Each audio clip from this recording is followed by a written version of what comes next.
protect you. We will make the whole planet flourish spiritually. The spiritual prosperity will happen the whole planet. We all have to coexist together.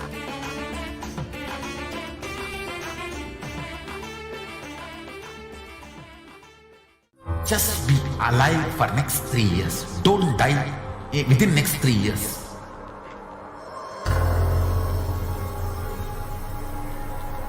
Just don't die within next 3 years. Be alive. Somehow be alive. I'm working sincerely. I will reach you somehow. Somehow I will reach you.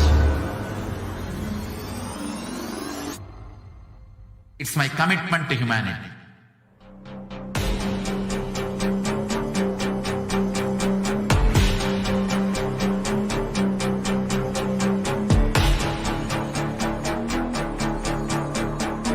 Just don't die within next 3 years. I will reach you wherever you are, whichever corner of the world you may be. I will reach you with enlightenment. You manifesting the space, state, powers, being Paramashivoham.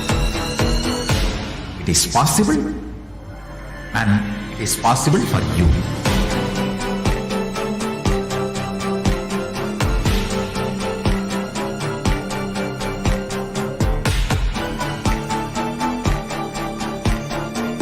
Paramashivoham will reach you with enlightenment science. I know he is going to do the job. Just be alive for next 3 years. Nothing else.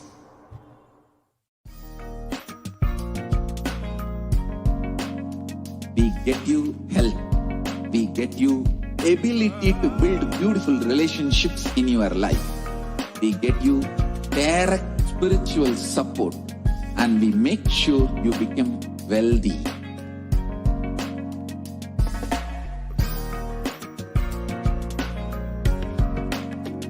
We won't stop giving you just good life. We will literally not stop till you live enlightened life. Manifesting the state of Paramashiva, space of Paramashiva, powers of Paramashiva, being of Paramashiva.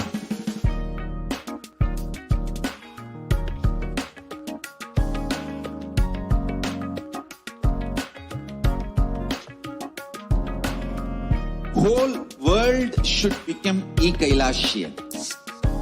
I want the whole world to know Hindus have something great to contribute to the world.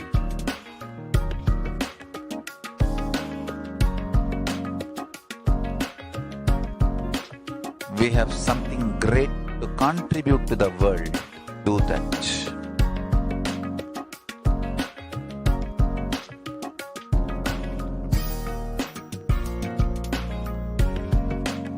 Kailasa is proper customized spiritual service helping you to identify your root patterns of suffering. We have perfected the science of helping every individual from every cultural, religious, nationality background.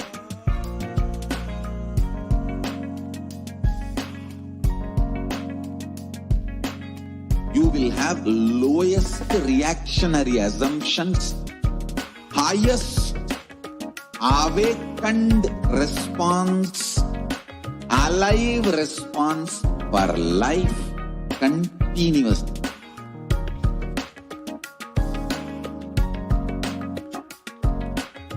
Kailasa is enlightenment ecosystem, literally enlightenment itself in your own home, wherever you are.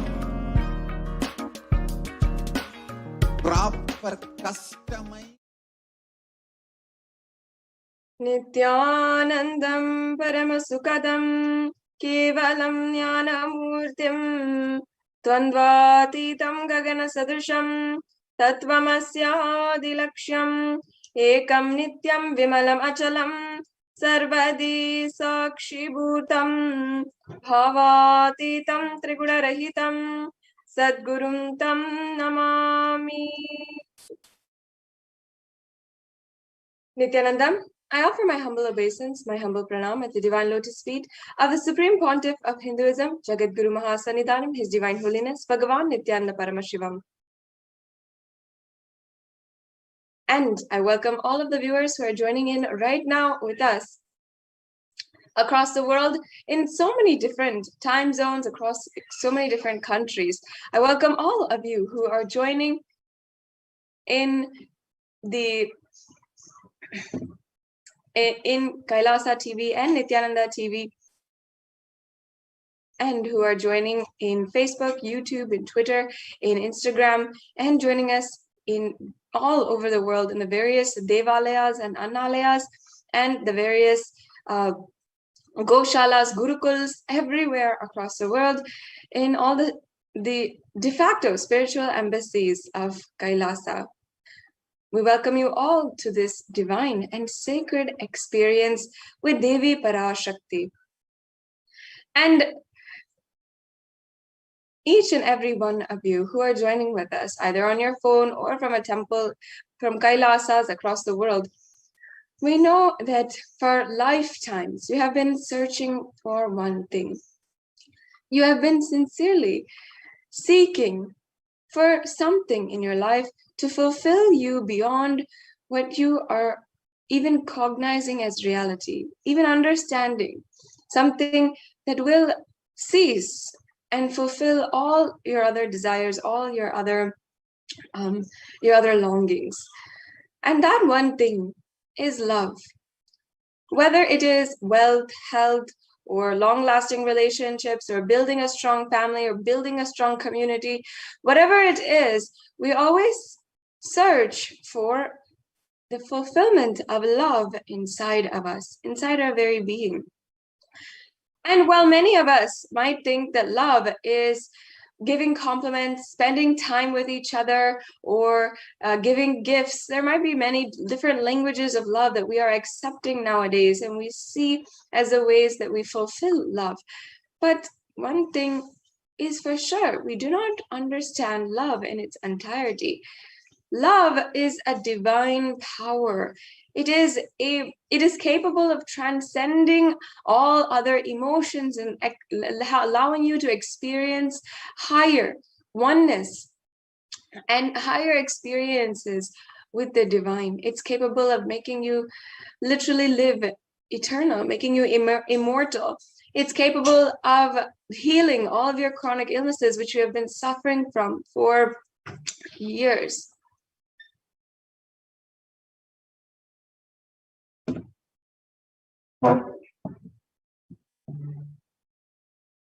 And it's capable of so much more than we think of nowadays.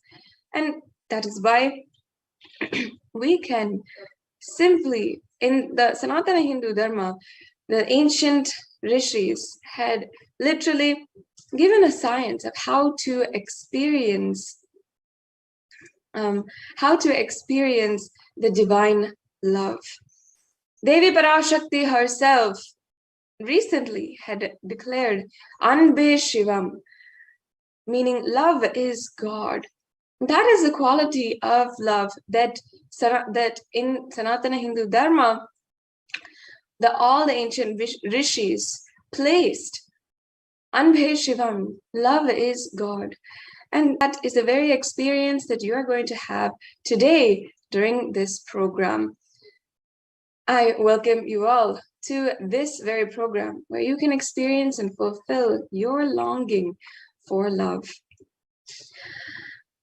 Now, if you do not know, today you will be introduced, perhaps for many of you for the first time, to Devi Parashakti, the cosmic mother, the divine feminine consciousness. Devi Parashakti is the source Shakti. She is the embodiment of the divine feminine consciousness and the cosmic mother. She is the source of the billions and billions of universes that are in existence today. And she is the source of each and every one of us, of you and me. She is the source where all of us came from which all of us are going to even go back and merge back into. The Devi Parashakti, the relationship with the cosmic mother, is the primordial relationship. And it is the primary first relationship, the first and foremost relationship that you and I, all of us human beings, even can relate to. Even before we have the idea of relating, we think of, we relate to our mother. Before we even understand what is relating and how we are relating with our mother first. And that starts when we are in the womb of our mothers. And even as we are being born and in the first few days of our lives, even before we even past our memory, even relating starts with mother.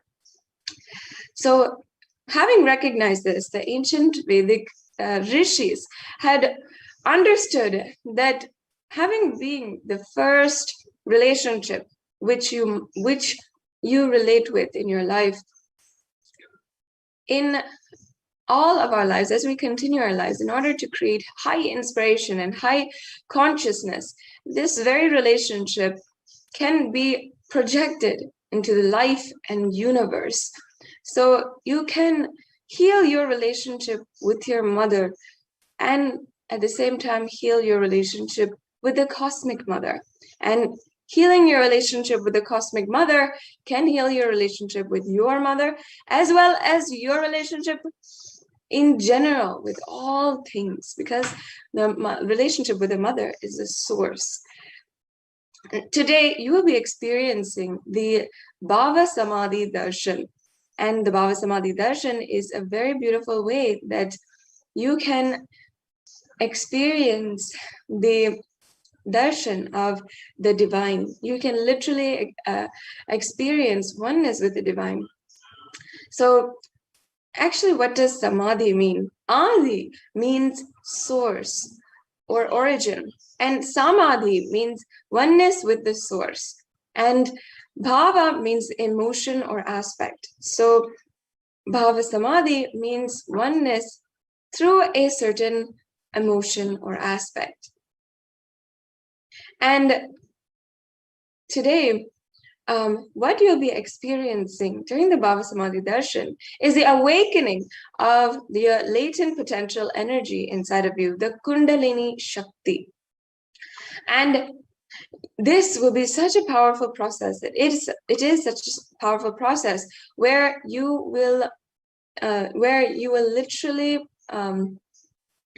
be able to even reverse your age, heal chronic illnesses, and so much more. So you'll be able to literally live your life to the most potential just through this one program.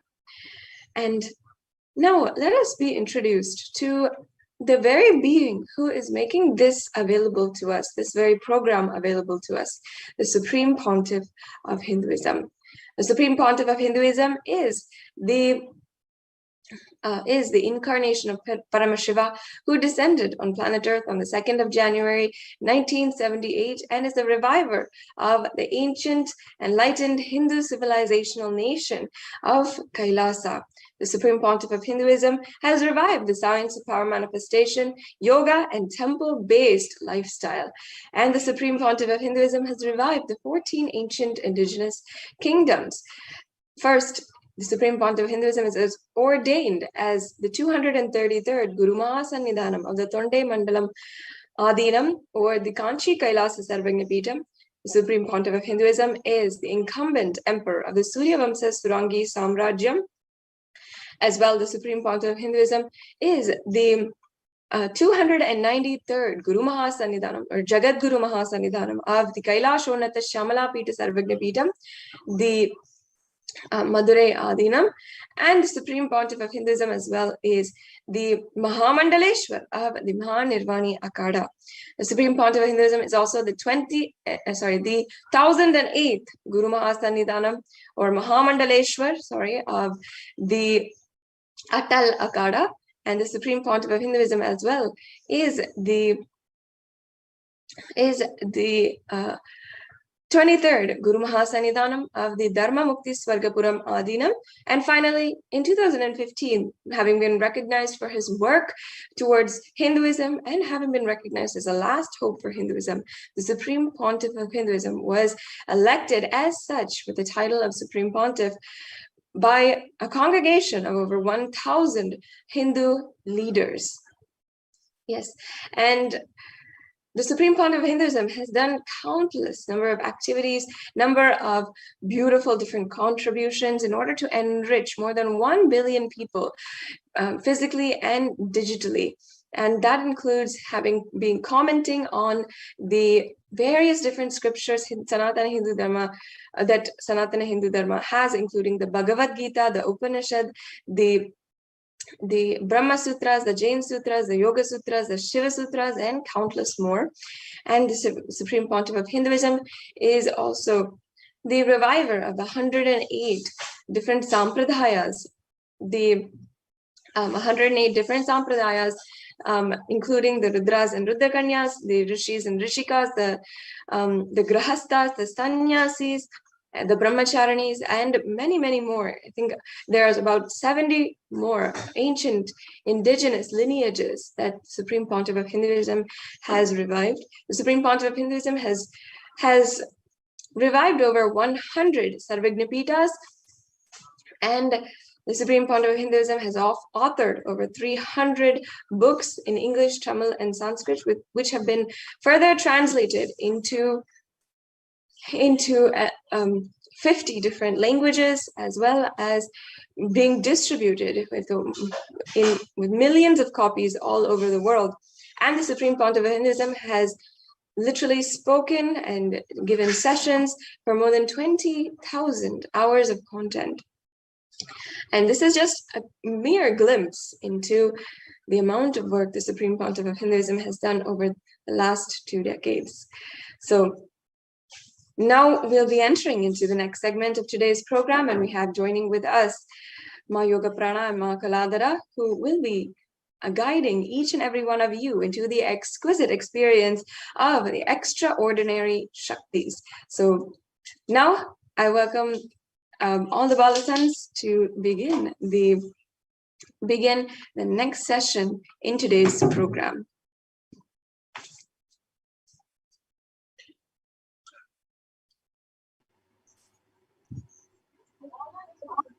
Yes. So that was a very amazing introduction to this program and to who is Swamiji. So we thank Masada Shrupriya so much for that. And let us now enter into the manifestation of extraordinary Shaktis. So now all of you are going to be witnessing the live demonstration of the powers of Paramashiva manifested by the Balasans of the Nithyananda Gurukul. So let us first learn about what are Shaktis. And today you will be witnessing 2 of the Shaktis. The first Shakti is the power of third eye. The third eye is the cosmic browsing center, which is located between the eyebrows. And upon initiation, one can effortlessly express powers and see through the third eye, just as you would with the 2 eyes.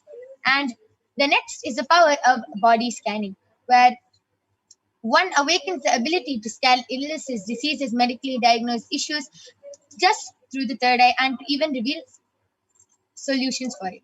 So in the Vedagamas, the source scriptures of Hinduism, Paramashiva reveals in elaborate detail that every human being is hardwired to be able to manifest the 463 plus extraordinary Shaktis, the divine powers. And manifesting Shaktis is described as a system, as a method, and a science for human beings. They explore the various possibilities and powers and have access to the various states of consciousness.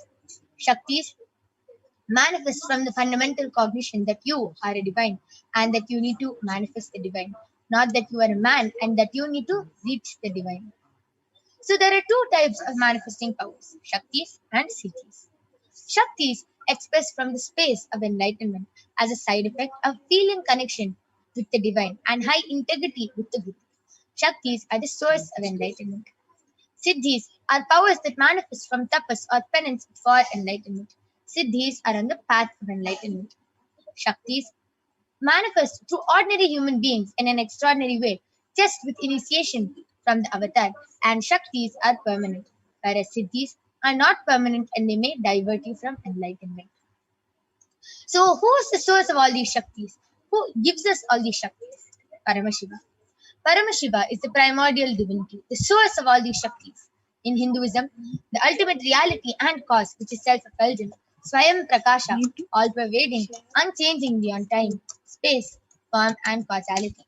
As a fundamental base of Avyakta, the unmanifest, and the Vyakta, the manifest existence, he performs the Panchakritya, the 5 cosmic acts of Srishti, creation, Sthiti, sovereign rulership and maintenance, Samhara, rejuvenation, Prabhava, pulling out of delusion, and Anugraha, liberating grace for all living entities.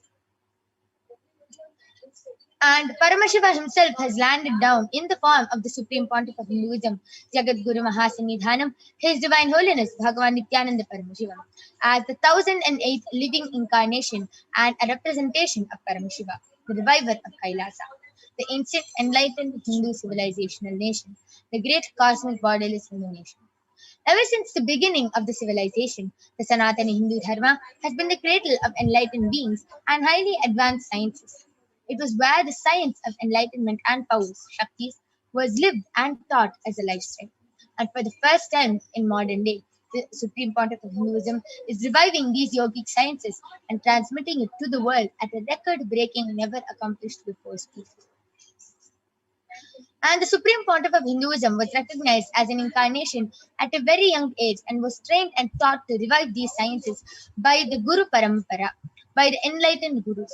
So you can see so many of the enlightened Gurus, Mata Vibhudanandapuri, Pundi Swamigal, Pisakki Swamigal, Annamalai Swamigal, Visiri Swamigal, Yogi Raj Yoganandapuri, Kanchi Paramacharya. You can see so many of the Gurus, the enlightened Gurus, who have trained and taught Swamiji to revive these sciences, initiations, and knowledge for billions to manifest the science of power manifestation from disciplines of Vedanta, Tantra, Shri Vidya, Yoga, Yogic powers, Mantra Shastra, Siddha Vidya, the science of Aushadha, Bhakti Yoga, Paramashiva Jnana, and Paramashivoham. How do we awaken these divine Shaktis in us? Every ultimate truth, Jnana, mapped into your consciousness, Prajna, manifests as possibility and the power of every being, Prajnana. So now we will be watching a... So what is Diksha? Diksha is when the Guru, the Master, transmits the experience to all of us. So just with one initiation from the Master, just with initiation from the Master, one can manifest all the powers of Paramashiva. So as I explained, Shaktis is what manifests from intense from deep feeling connection with the divine, with high integrity and deep feeling connection with the divine. And Siddhis is what is manifested from deep tapas. So just with one initiation from Swamiji, all of us can manifest these Shaktis. And that is what all of you are going to be getting today after the Devi Parashakti Akashic readings. So is authenticated through 4 aspects of pramanas or evidences. So the first is the Shastra Pramana, which are the eternal unchangeable truths that are revealed in the source scriptures. The next is the Apta Pramana, the experiences and results of Aptas or the authorities of Hinduism who have time tested and verified this science. Third is the Atma Pramana, the experience of the Supreme Pontiff of Hinduism, this millennium's avatar's personal experience of power manifestation. And last is the Pratyaksha Pramana, the empirical evidence from observation and scientific experimentation. So where do we get all these Shastras? Where do we get all these scriptures from? From the Vedagamas, which is a living applied science. Vedas are the ultimate superior authorities for Hindus. They are the pure science where the ultimate truths are explained. Agamas are the scriptures where the applied technology, the applied science is expanded. Vedas and Vedagamas are given the status of Shruti because they are directly revealed by Paramashiva. They are the ultimate, eternal, unchangeable truths, and any reference cited from these Shastras or source scriptures is called the Shastra Pramana. So let us now get ready to witness a very exciting and a unique demonstration of the power of third eye. So along with me, I have a Balasant of the Nithyananda Gurukul. She's 15 years old. Her name is Manikya Kaladharananda, and she is going to be demonstrating this extraordinary Shakti to you. Before that, let us see the Shastra Pramana for this power. The Shastra Pramana comes from the Vijnana Bhairava Tantra, Dharana 34. Kapalantarmanonyasa tishtannilitalochanaha क्रमेण मनसोदार्ढ्यात् लक्ष्ये लक्ष्यमुत्तमम्. The translation goes, by fixing the mind on the inner space within the crown center and sitting stably without any movement, having the eyes closed in succession, by that stability of the mind and inner space, through the power of the third eye, one directly sees the ultimate goal Lakshyam by having the vision beyond the sight that reveals any object or place, attaining the space of Paramashiva. The next is the Apta Pramana, where Bhagavan Krishna initiates Arjuna into the power of third eye. And in the 11th chapter of the Srimad Bhagavad Gita, Arjuna completely narrates the cosmic form, the Vishwarupa Darshan of Bhagavan Krishna as he sees Bhagavan Krishna through the third eye. Natu mam shakyase drashtum anenaiva swachakshusha divyam dadami te chakshuhu pasyame yogamaishwaram. Bhagavan Krishna says to Arjuna, but you cannot see my cosmic form with these physical eyes of yours. Therefore I grant you the divine third eye vision. Behold my cosmic opulence. And next is the Atma Pramana, where Swamiji beautifully shares in his own words how he was able to manifest the power of third eye. Swamiji beautifully shares, and let us now listen to Swamiji's experience from Swamiji himself.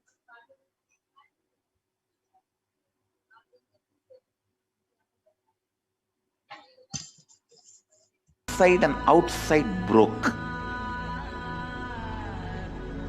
The first experience is that I was able to see everything around me, above me, the whole 360 degree, 10 direction, below me, everything. I realized not only I was able to see, I was able to feel, experience. I felt that the skin of the stone on rock on which I was sitting and the skin of this body both carry me equally. In both I exist equally. The setting sun, rising moon, the whole Arunachala hill, all the plants, bush, shrubs, trees, everything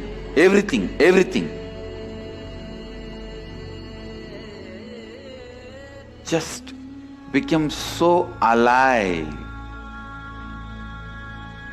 The idea, something is inside.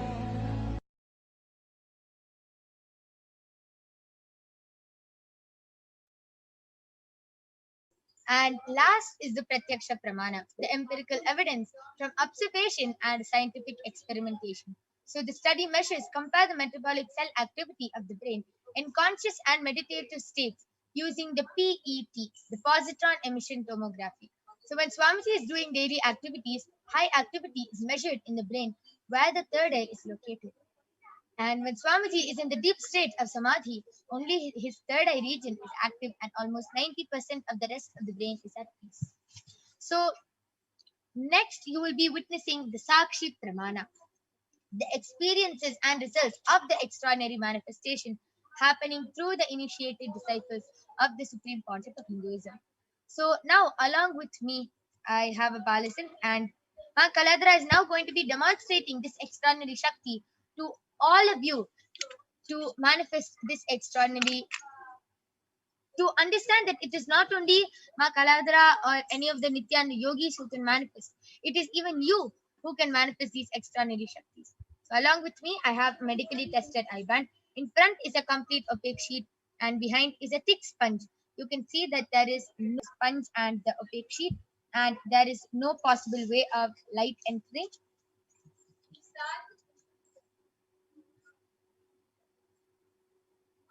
And there is a comfortable strap which can comfortably strap the eye band on Ma Kaladra's head. This is a medically tested eye band tested by one of the top 10 hospitals of India. It is actually used for people who have insomnia and who find it really hard to sleep with light. So it is completely medically and scientifically proven that even with the light, even with your eyes open inside this eye band, there is no possible way of light entry. So this is the eye band I'll be placing on Ma Kaladra's eyes now. So in front of all of you, I'm opening the eye band and placing it on her eyes.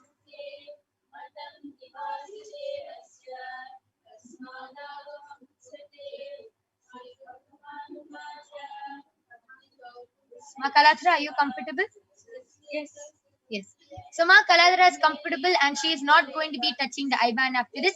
Any adjustments she has, she is only going to be requesting me to do it for her. She will not be touching the eye band to make it more foolproof.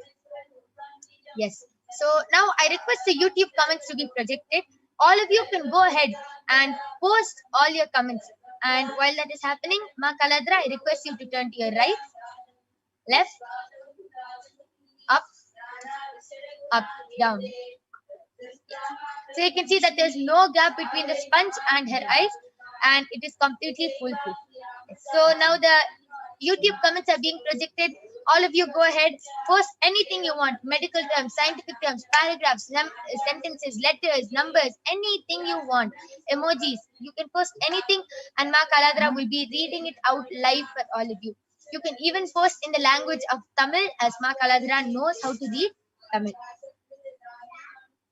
Please go ahead and post your comments.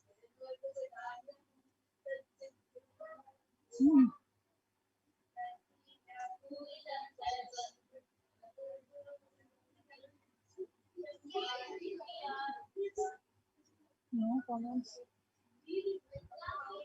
I request all of you to go ahead, continue posting your comments in the Kailasa's HDH Nithyananda YouTube channel.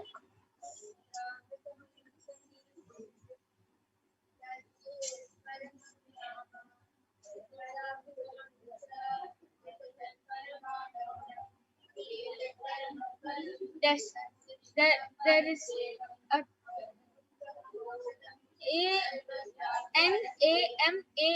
NAMARIA has donated money for Kailasa. Yes. And Ma Anamaria, we thank you so much for your contribution to Kailasa. Anamaria ONCLOLU has posted thank you Swamiji JI and a dot. And Mahesh has posted Nithyananda Ma with a namaste emoji. Beautiful. How Ma Kaladra read that so fluently without any mistakes. And all of you know this is not something normal which any kid can do. She is a 15-year-old Balasan with just one touch of Swamiji. She is able to read with her eyes blindfolded. And it is a very extraordinary power. And after this, we'll be asking Ma Kaladra how she is able to manifest this power. How she is able to see with her eyes blindfolded. As this is not something which any normal kid can do. Yes. Social media manager 3 has posted Nithyanandam all.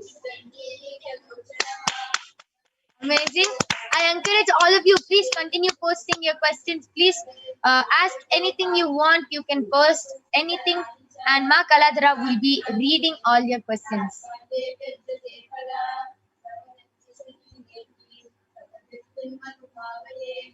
Yes. Again, social media manager 3 has posted welcome to today's Parashakti Akashic reading 27th July 2021. Wow, beautiful. That was very fluent. I request all of you, please continue posting your comments. Post anything you want. Ma Kaladra will be reading them out live.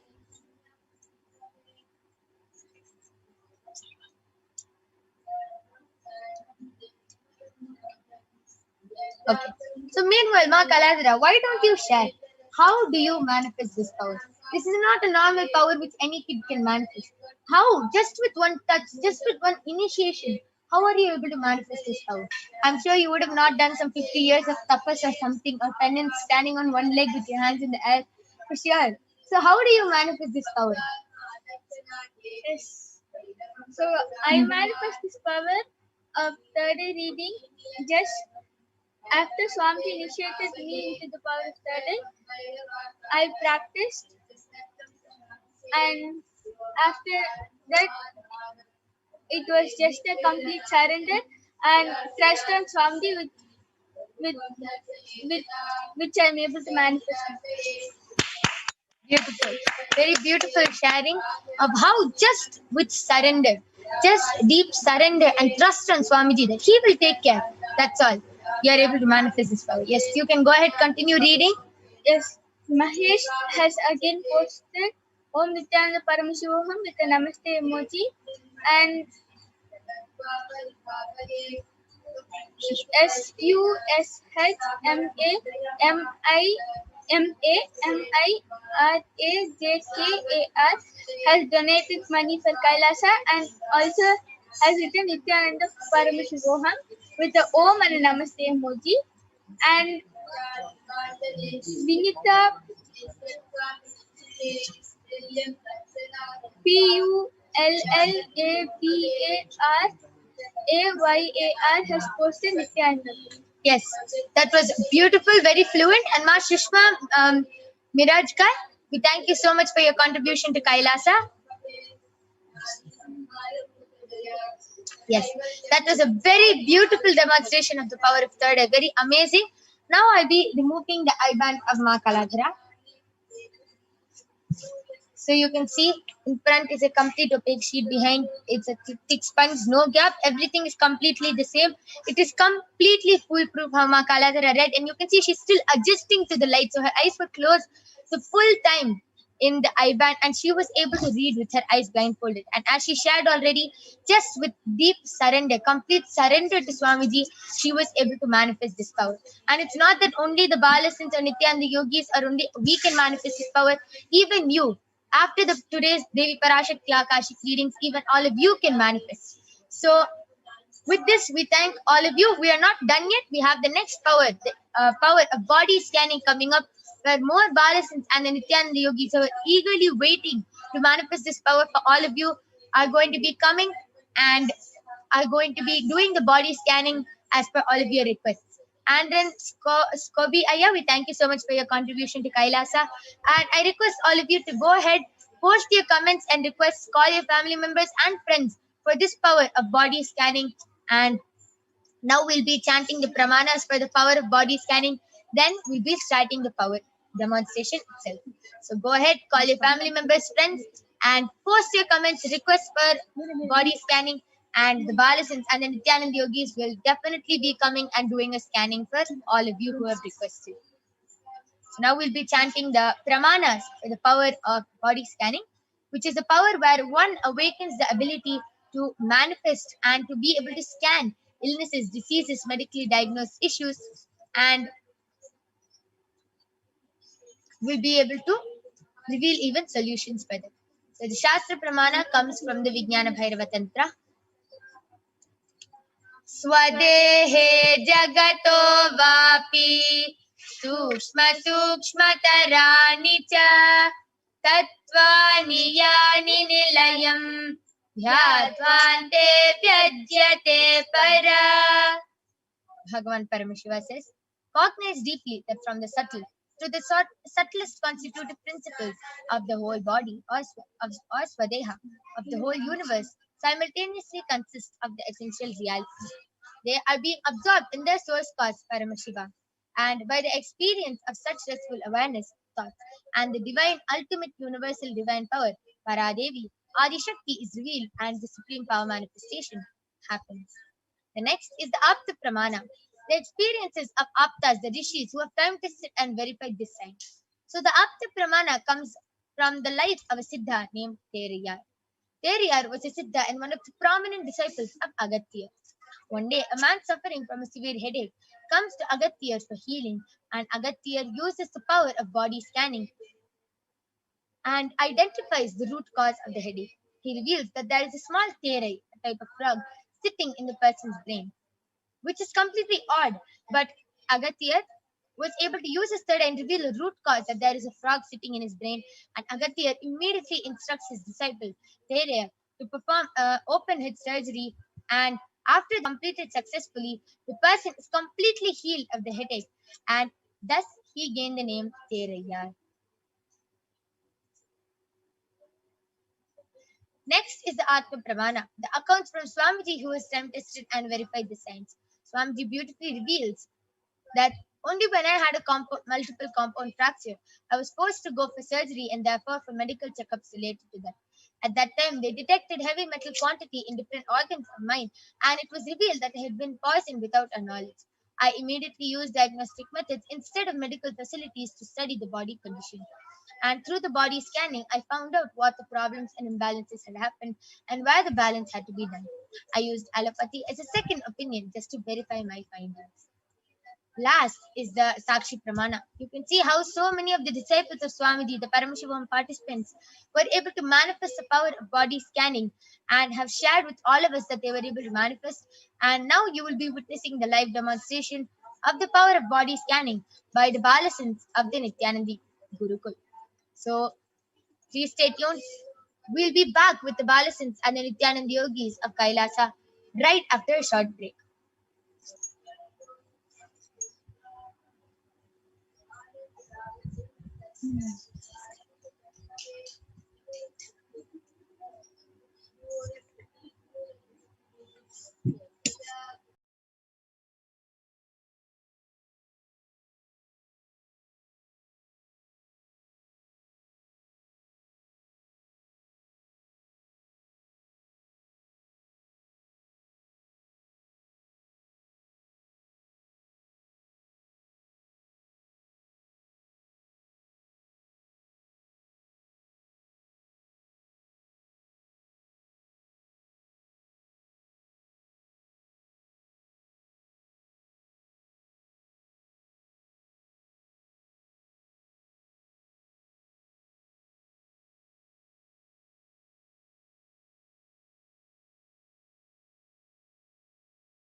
be manifesting this extraordinary Shakti of body scanning for all of you. I request the YouTube comments to be projected.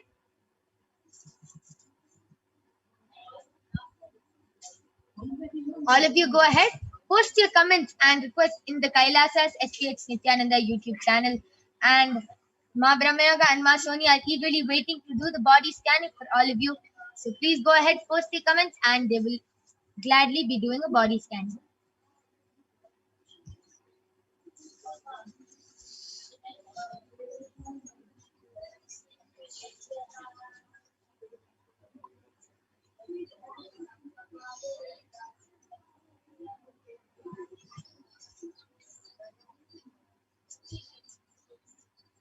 Okay. So till then, Ma Brahmayoga, Ma Soni, why don't both of you go ahead and share your experience of how you're able to manifest the power of body scanning? How do you see? Do you see it in colors, black and white, pictures, letters? How do you see it? Actually, first I closed my eyes and asked Swamiji, let me connect with you. And then after connecting with Swamiji, there will be a black color body figure. And then so I'll ask Swamiji, then Swamiji, what problem the person has and where and which part of the body it is. So and then it will come. It will highlight in the body wherever the person has problem. It will, like for example, the person has problem in his knees, so it will highlight over his knees, or sometimes it will come in like pictures. So it will be like literally like a 3D movie. So that's how I do body scanning. Wow, beautiful sharing. It's literally like a 3D movie. Amazing. That is a very beautiful sharing of how you're able to manifest the power of body scanning. And then Skobi Aya, thank you so much for your contribution to Kailasa.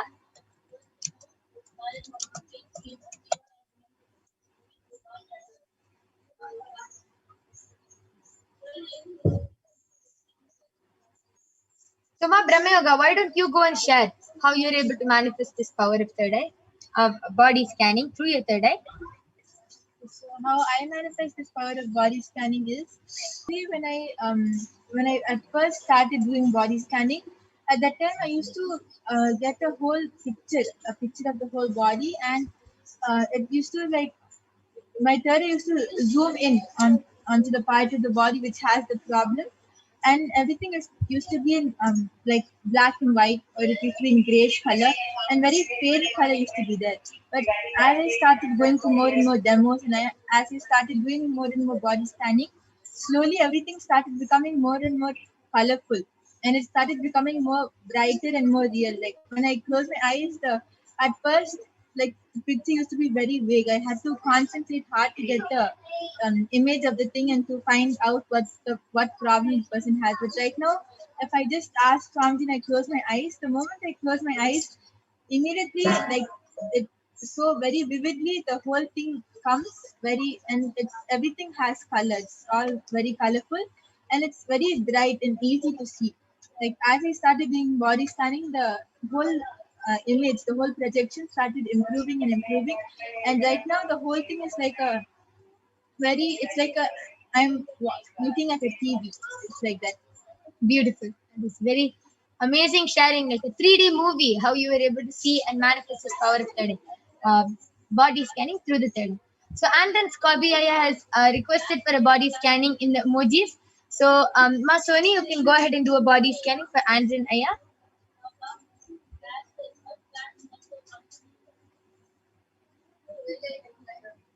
Anyone else who wants a body scanning, please go ahead and post.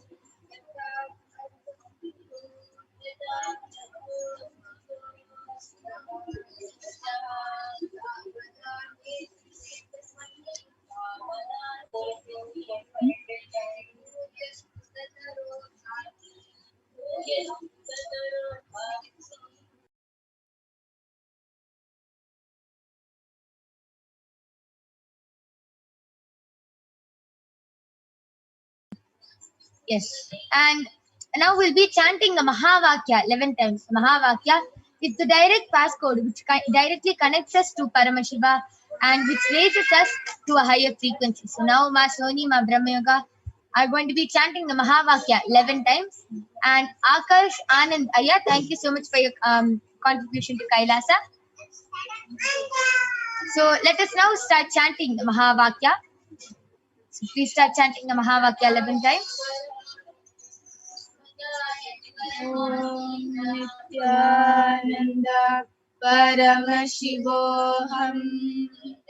Om Nithyananda Paramashivoham.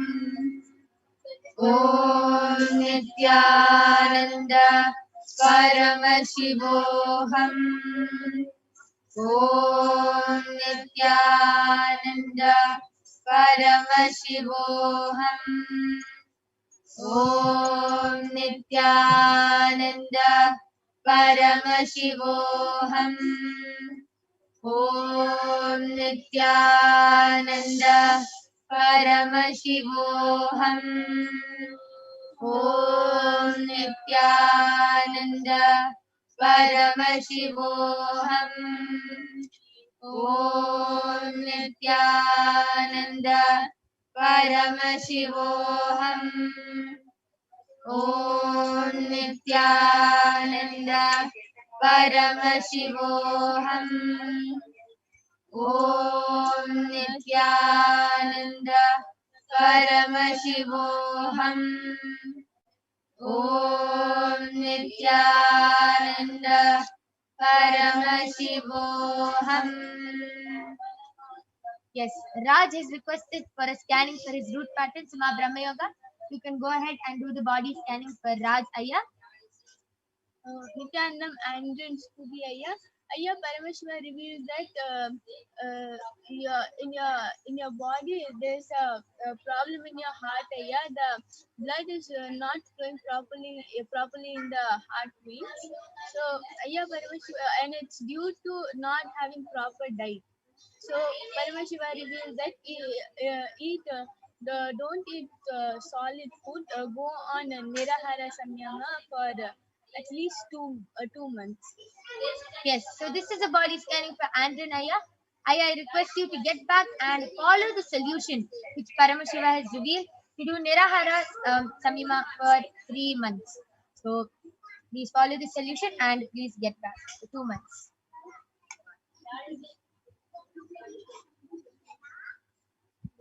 All of you can go ahead and continue posting your comments and requests.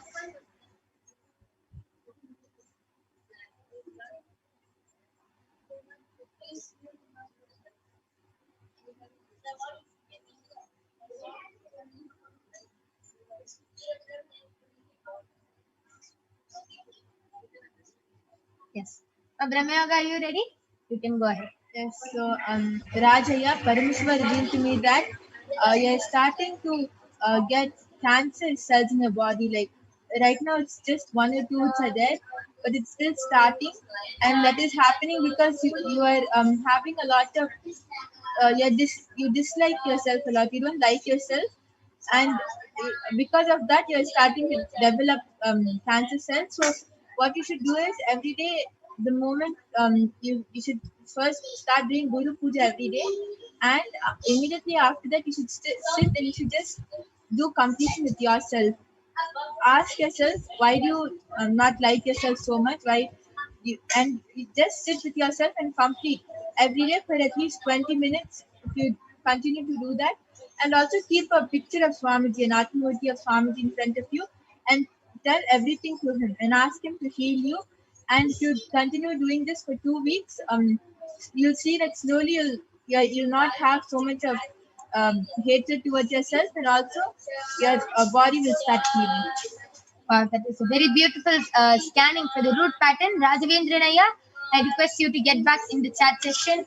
And Satya Narayan has posted, please scan my wife Subhadra Devi for her physical and mental wellness.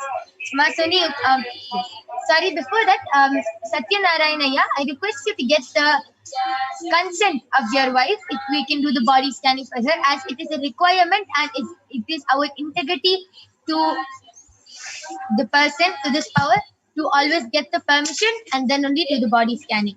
So please get the permission and then get back. Surely we'll be doing the body scanning. And then Aya, thank you for your contribution to Kailasa. Please do get back regarding the scanning which was done by Ma Soni. And Ma Nitya Parvati Priyananda has posted, can I get a body scanning please? So Ma Brahmayoga, you can go ahead and do the body scanning for Ma Parvati Priyananda. And Ma Parvati Priya, thank you so much for your contribution to Kailasa.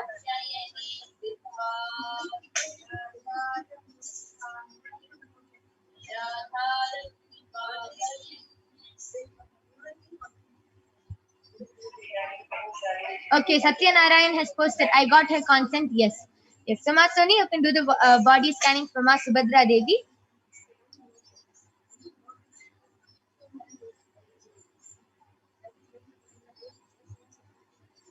Ryan Ocean Edmund has posted a request for scanning and healing. Yes, Aya, I will be doing the body scanning for you.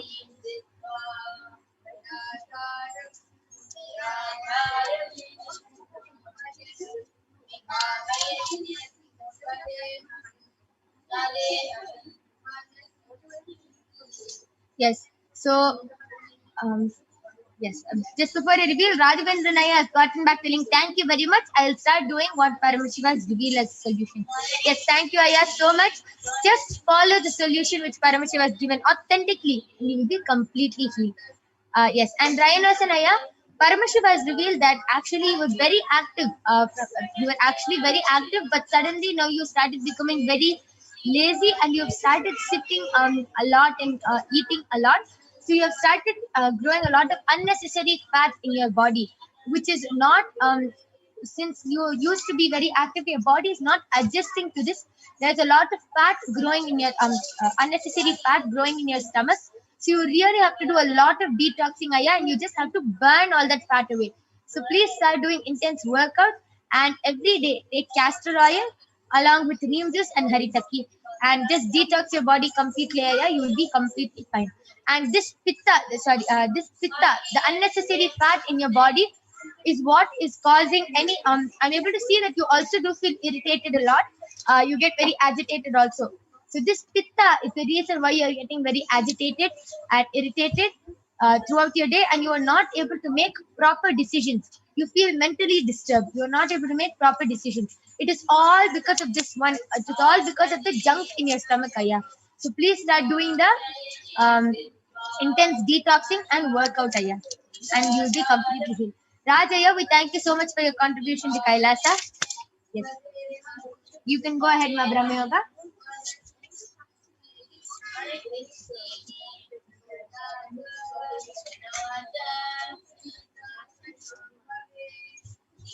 Yes, so Ma Parvati Priyananda, Paramashiva revealed to me that you don't have any major problem in your body. You don't really have any problem. The only thing Paramashiva revealed is it will really help you if you start doing the Prathama Vijnashakrama, the Nithyananda Yoga every day in the morning at 4 o'clock during the Brahma Muhurta time. If you start doing this, the yoga every day, your body will really become more fit, and you'll be able to Parashakti revealed that you're having difficulty in understanding what Swami is saying in satsang. If you start doing yoga, Nithyananda yoga every morning, you'll see that whatever Swami is saying in satsang will be really understand. You'll start understanding what he's saying faster, and it will be much more easier for you. And Parashakti revealed that other than that, you don't have any problems. Yeah. Yes. So, Parvati Priya, I request you to get back whether you were able to relate with the scanning. Nayanasan Aya has gotten back telling, yes, Ma, this is 100% true, Ma. Felt the same and felt to jump into Nirahara and intense workout for this Chaturmasya detox. Thank you for the scanning, Ma. All details shared were completely accurate. And two namaste emojis. Yes, thank you so much, Aya. See, just follow the solution which Paramashiva has revealed. Anything which you are feeling and going through right now, is the root cause is because of this pitta in your stomach. So just do the complete detoxing, especially in this Chaturmasya time. It is the best time to detox and do the complete cleansing of your body, Aya. So just follow what Paramashiva revealed. You will be completely healed and you will feel more life positive. Yes, thank you so much for getting back, Aya. Nityanandam, I did the body scanning for Subhadra Devi. And Ma Parameshwara revealed that neither you are healthy physically nor mentally.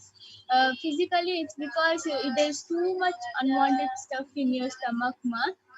So you need to cleanse your stomach. So Parameshwara revealed the solution is to take 2 tablespoons of castor oil in the morning. And mentally it's because you're having too much worry, having too much worry about families, like family problems, and desires are not getting fulfilled. It's due to desires towards wealth, relationships. So Parmeshwara revealed that to fulfill all your desires, sit in the night before sleeping, sit in front of the Atmamurti and pray to Swamiji to fulfill tell Swamiji all your desires and pray to Swamiji to fulfill all of them. And you'll be completely fine and all your desires will get fulfilled, Ma. Yes, that was a very beautiful scanning for Ma Subhadra Devi. I request you to get back. This is a solution for you and a scanning for you. And I would also like to add on, Ma Subhadra Devi, one more thing. Just Paramashiva just revealed it to me that you have a lot of heat in your body, Ma. So please put a cold pack on your stomach and on your head every day before sleeping, because of a lot of heat you are, as Ma Soni revealed, and the mental health is not good. And this is Paramashiva is revealing this heat in your body is also affecting your mental health. So please do follow this solution also. And with this, we thank all of you, everyone who has joined us in this power manifestation segment, and everyone who has requested for a body scanning and has gotten back. So thank you so much. And with this, we are going to conclude this power manifestation segment. There are upcoming segments where you will be learning about who is Devi Parashakti, what are the Akashic readings, and much, much more. So please stay tuned to the upcoming segments. And due to the interest of time, if you were not able to get a body scanning today, you can come back every day at 2 a.m. in the morning IST and 4 p.m. every day Indian Standard Time. And you can get the body scanning done by the Balasan and the Nithyananda Yogis of Kailasa. So with this, we thank all of you for joining us. Thank you, Nithyananda.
Nithyananda, everyone, welcome back.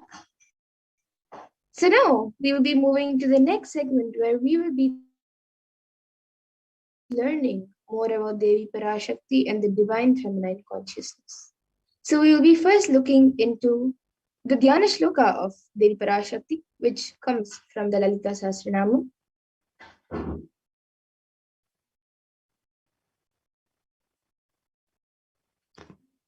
सिन्दूरारुणविग्रहां त्रिनयनामानिक्यमौलिस्फुरत् तारानायकशेखरां स्मितमुखीमापीनवक्षोरुहां पाणिभ्यामलिपूर्णरत्नचषकं रक्तोत्पलं बिभ्रतीं सौम्यां रत्नघटस्थरक्तचरणां ध्यायेत् परामम्बिकाम्. And this verse says, the Divine Mother is to be meditated upon as shining in a vermilion red body with a triple eye, sporting a crown of rubies studded with crescent moon, a face all smiles, a splendid bust, one hand holding a jewel cup brimming with mead, and the other twirling a red lotus. And then another verse, which also comes from the Lalita Sahasranama, which describes Devi Parashakti. Arunam karunam tarangatakshim dritapashankushapushpabanachapam animadibhiravratam ayukaihi rahamityeva vibhavaye bhavani. And the translation for this verse says, I meditate on the great Empress. She is red in color, and her eyes are full of compassion, and holds the noose, the gourd, the bow, and the flowery arrow in her hands. She is surrounded on all sides by powers such as Anima Forays, and she is the self within me.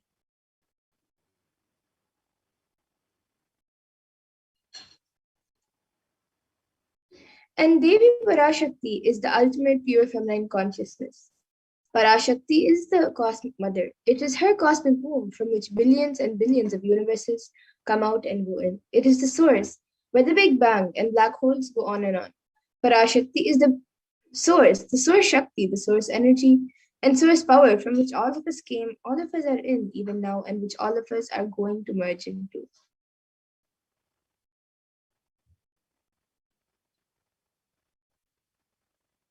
And out of her extreme love and compassion, Parashakti herself is manifesting through the embodied form as the Nijavatara of the Supreme Point of Hinduism, Jagat Guru Mahasanidanam, His Divine Holiness, Bhagavan Nithyananda Paramashivam, gracing us, answering all our questions, attending to our prayers, giving boons, healing us, revealing our past, present, and future, and delivering profound spiritual truths, and ultimately giving us the experience of Paramashivoham itself.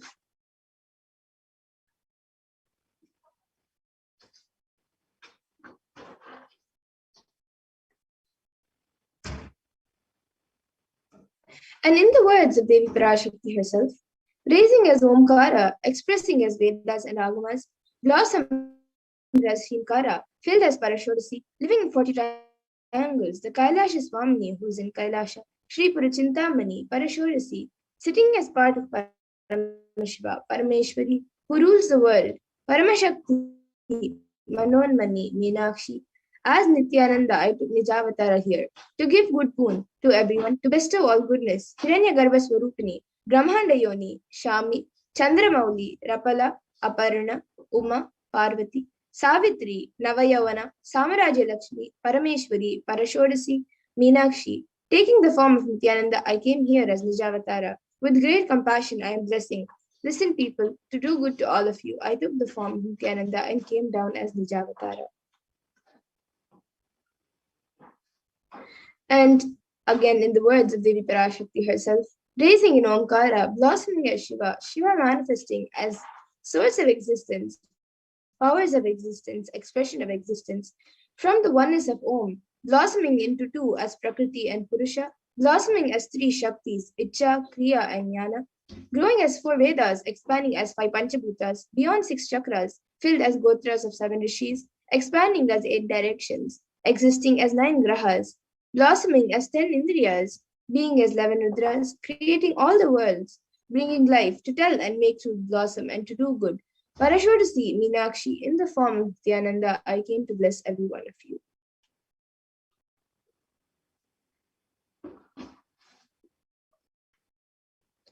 And now let's see how we can receive Devi Parashakti. So literally you are seeing Paramashiva and Parashakti at that moment when she is on your screen.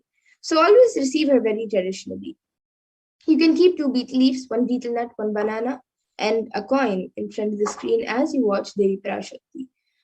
And for those of you who do not know, the coin is actually considered the traditional dakshina in the Hindu tradition. It can be the lowest value. In India, it can even be just a paise, and in the US, it can even be just a cent. Swamiji says, I am not trying to monetize. Keep even 1 cent, it is okay. So for 100 days, if you have darshan, it will add up to $1. In India, even 1 paise is okay. And after that, you can offer, after you offer that to Devi, and after the darshan is over, you can do namaskar and eat the banana, betel leaf, and betel nut as prasadam immediately. And the coins which you collect, you can send it to the LA temple. And some of you might be wondering how this betel nut and betel leaf work and how does it benefit you. This betel leaf and betel nut may look too small, but in a few days, all of you will see how much it adds to your sentiment that really she is there. You will not take the Devi Darshan for granted. Rituals will break your monotonous unconscious mentality and lifestyle and remind you and raise you to the powerful cognition. It will break your unconscious behavior. And now all of you can also see how you can set up your tambulam. You can set up the 2 betel leaves, 1 banana and 1 betel nut, and the coin in a plate and keep it in front of the screen. These few items are the basic items kept as part of the tambulam. But if you would like, you can also add the coconut, red bangles, flowers, fresh flowers, and kumkum as an addition if you would like. But these 4 items are the main basic items kept in a tambulam. So you can arrange everything in a plate and place it in front of the screen as you have the darshan of Devi Parashakti.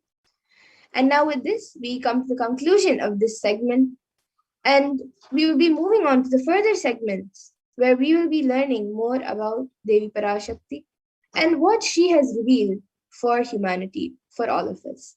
So we will be back after a short break. All of you can stay tuned. I mean by the word e-Kailasa. Listen intensely. Enlightenment ecosystem, literally enlightenment itself, in your own home, wherever you are. If you cannot come to Kailasa, it's okay. Kailasa can come to you. Kailasa coming to you is e-Kailasa.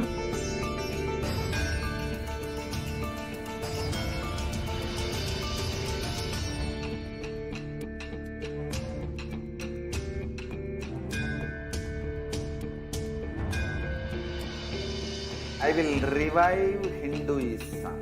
I am a Hindu revivalist, not by any revolution, but by evolution.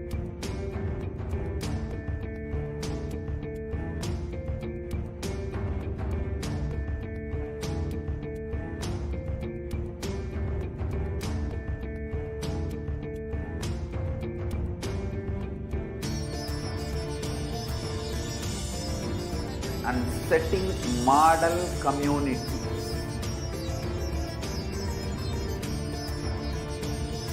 Kailasas, enlightenment ecosystems, Sarvanya Pitas all over the world.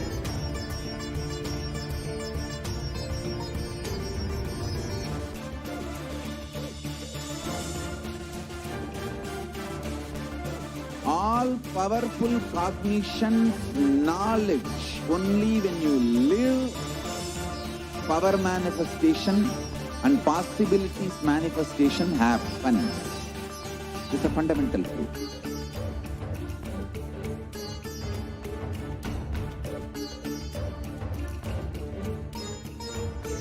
Hinduism cannot live exclusively as one sampradaya. No. All sampradayas of Hinduism is an ecosystem.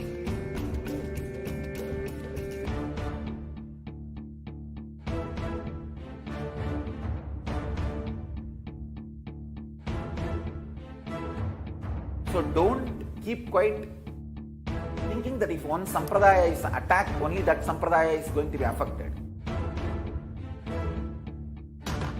All of us are ecosystem.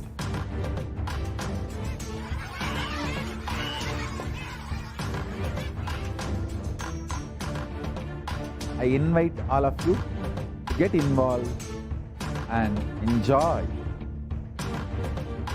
Hinduism by the principle of Dharmo Rakshati Rakshitaha. When you protect Dharma, Dharma protects you. We will make the whole planet flourish spiritually. The spiritual prosperity will happen to the whole planet. We all have to coexist together.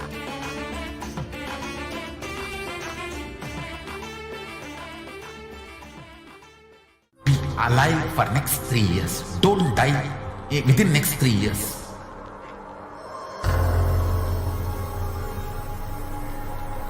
Just don't die within next 3 years.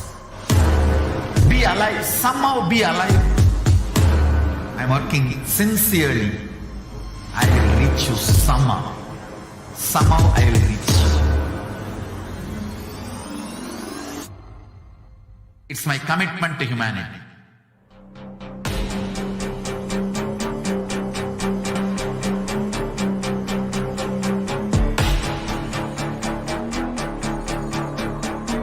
Just don't die within next 3 years. I will reach you wherever you are, whichever corner of the world you may be. I will reach you with enlightenment. You manifesting the space, state, powers, being Paramashivoham. It is possible, and it is possible for you.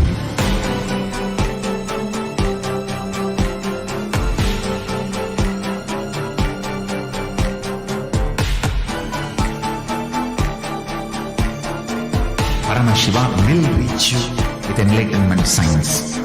I know he is going to do the job. Just be alive for next 3 years. Nothing else.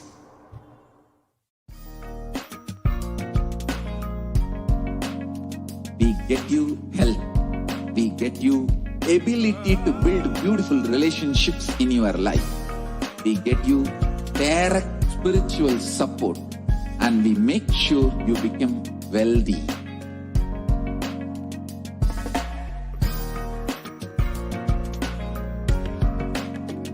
We won't stop giving you just good life. We will literally not stop till you live enlightened life. Manifesting the state of Paramashiva, space of Paramashiva, powers of Paramashiva, being of Paramashiva.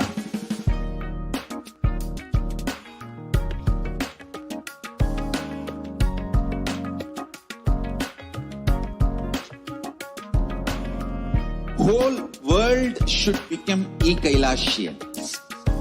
I want the whole world to know Hindus have something great to contribute to the world.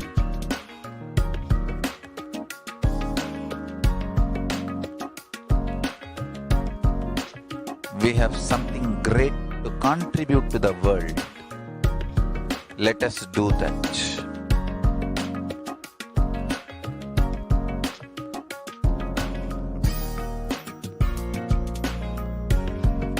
E-Kailasa is proper customized spiritual service helping you to identify your root patterns of suffering. We have perfected the science of helping every individual from every cultural, religious, nationality background.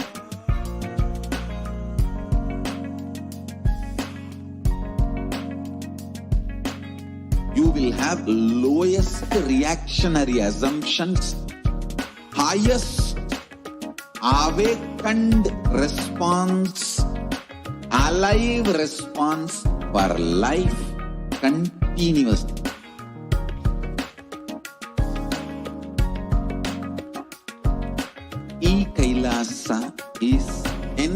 enlightenment ecosystem, literally enlightenment itself in your own home, wherever you are.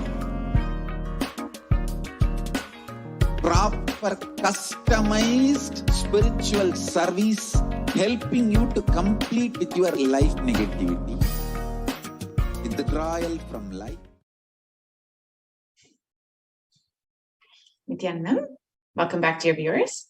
Now we will be entering into the next segment where we will be understanding some of Devi Parashakti's revelations made for humanity during this pandemic and how we can protect ourselves during this pandemic.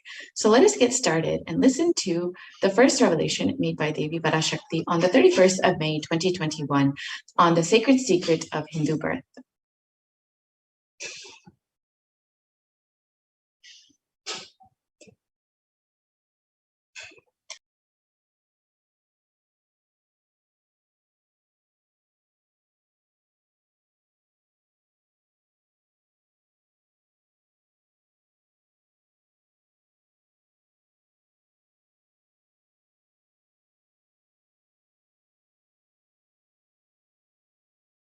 நன்றாய் கேட்டுக்கொள். உன் கேள்விக்கு உன்மூலமாய் உலகெங்கும் இருக்கும் இந்துக்கள் எல்லோர்க்கும் அளிக்கின்றேன் உத்திரம். கேட்டு வாழ்ந்தால் உங்கள் வாழ்க்கை I don't think the audio is shared. நன்றாய் கேளுங்கள். I'm able to hear it. பிறப்பின் ரகசியத்தை பிறப்பிலா பெருமை உடைய பரமேஸ்வரி சொல்லுகின்றேன் கேளுங்கள். அண்டஜம், யோனிஜம், ஜலஜம், பீஜம் எனும் 4 விதமான பிறவிகளில் 84,000 யோனிகளில் பிறக்கும் பிறப்புகளிலேயே பெருமை வாய்ந்ததும் உத்தமமானதும் மனித பிறவி. அந்த மனித பிறவியிலும் பலமுறை பிறந்து உழன்று அரசியல், பொருளாதாரம், சுகபோகம், தர்மம், அர்த்தம், காமம் எனும் ஆசைகள், துக்கங்கள், அச்சங்கள் அனைத்திலும் அழன்று உழன்று இனி வேண்டாம் இப்பிறவி, வேண்டுவது மோட்சமே என்று முடிவெடுத்தோர்க்கு மட்டுமே ஹிந்து மத யோனிஜம், ஹிந்து பெற்றோர்க்கு பிறந்திடும் சனாதன ஹிந்து தர்ம யோனிஜம், மனித பிறவி உத்தமம், சனாதன ஹிந்து தர்ம மனித பிறவி உத்தமோத்தமம். இந்த உத்தமோத்தம பிறவி எடுத்த எல்லோருக்கும் ஜீவன் முக்த விஞ்ஞானத்தையும் சனாதன தர்மத்தையும் காக்கின்ற கடமையும் உண்டு. அதனால் வருகின்ற நன்மையெல்லாம் அனுபவிக்கும் உரிமையும் உண்டு. இந்த கடமையை செய்வோம் என்று சத்தியம் செய்ததனால்தான் அந்த உரிமை அளிக்கப்பட்டது. பூமிக்கு வந்தபின் மனம் மயங்கி மதிமயங்கி சனாதன தர்மம் காக்க மறந்ததனால் மாயை அவர்கள் உயிரை பறிக்கின்றாள். நன்றாய் புரிந்து கொள்ளுங்கள். உயிரை கொடுத்தாலும் தர்மத்தை காப்போம் என்று உறுதி எடுத்தவர்க்கே சனாதன ஹிந்து தர்ம யோனிஜம் அளிக்கின்றேன் யான். உடல் பெற்ற பிறகு ஊழிப் பெருவலியால் ஆசை அச்சங்களை உதறவிடாது, உதறியும் விடாது சனாதன ஹிந்து தர்மம் காக்க மறந்தோரை உயிர் வாழத் தகுதியில்லாதவர் பட்டியலில் உடனடியாய் மாயை சேர்க்கின்றாள். அதனால் ராட்சசர்களும் அசுரர்களும் தானாகவே இவர்கள் உயிரை எடுக்கின்றார். நன்றாய் புரிந்து கொள்ளுங்கள்.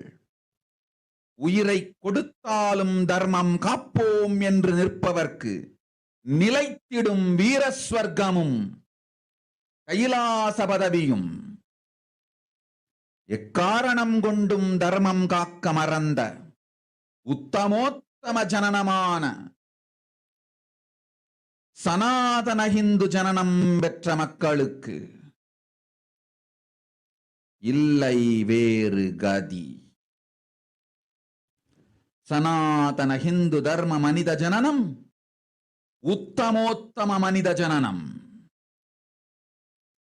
உங்கள் உரிமை உலகில் அதிகம், உங்களுக்கு கடமையும் உலகில் பெரிது. தர்மம் காத்தாலே கடமை, தர்மம் காக்காதார்க்கு உயிர் வாழும் உரிமை இல்லை.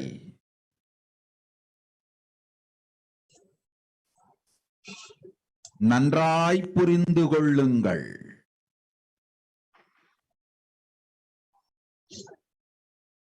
உத்தமோத்தம பிறவியான சனாதன ஹிந்து தர்ம பிறவி எடுத்த எல்லோரும் புரிந்து கொள்ளுங்கள். உங்கள் வாழ்வின் முதற்கடமை தர்மம் காத்தல். தர்மம் காக்க தர்மம் உங்களை காக்கும். சனாதன ஹிந்து தர்மம் காக்க மறந்திட்டால் வாழும் உரிமையை நீங்கள் இழந்து விடுகின்றீர்கள். அதற்கு மேல் வாழ்ந்தென்ன இந்தென்ன? பூமிக்கு பாரம் குறையட்டும் என்று அசுரர்களும் ராட்சதர்களும் உங்களை உண்டு தீர்க்கின்றார்கள். அதையும் மாயை கண்டு சும்மாவிருப்பாள். பிரபஞ்ச ரகசியத்தை, பிறவியின் ரகசியத்தை உலகிற்கெல்லாம் உத்தரமாய் சொல்லிவிட்டேன். புரிந்து வாழ்வில் நடந்து உயிரை பத்திரமாய் பார்த்துக் கொள்ளுங்கள். அன்னை சொல்லும் அருள் சத்தியம் இது. ஓம் ஓம் ஓம்.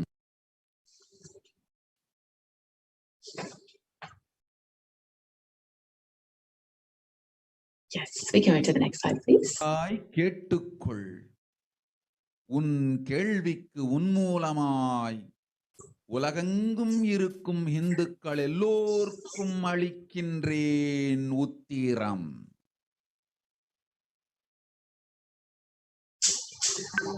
So let us understand Devi Parashakti's revelations and what the translation into English is. We can move to the next slide. Yes. Listen.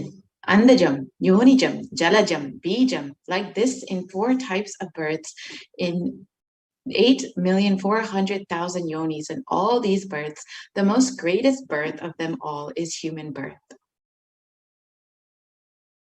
Even in that human birth, being born and toiled many times, after getting burnt and toiled in politics and finance, in luxuries, in dharma, artha, kama, and those who decide of not wanting this birth, wanting only moksha, only those will have Hindu dharma yonijam, the Sanatana Hindu dharma yonijam of being born to Hindu parents.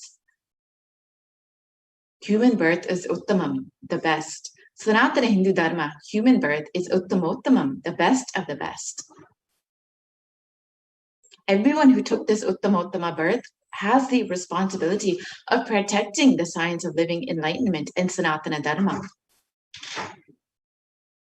And also they have the right of experiencing its benefits.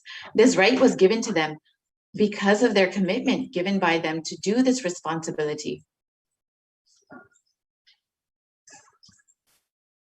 After coming to Bhuloka by getting mentally deluded and forgetting the dharma of protecting Sanatana dharma, Maya, she is taking away all their souls.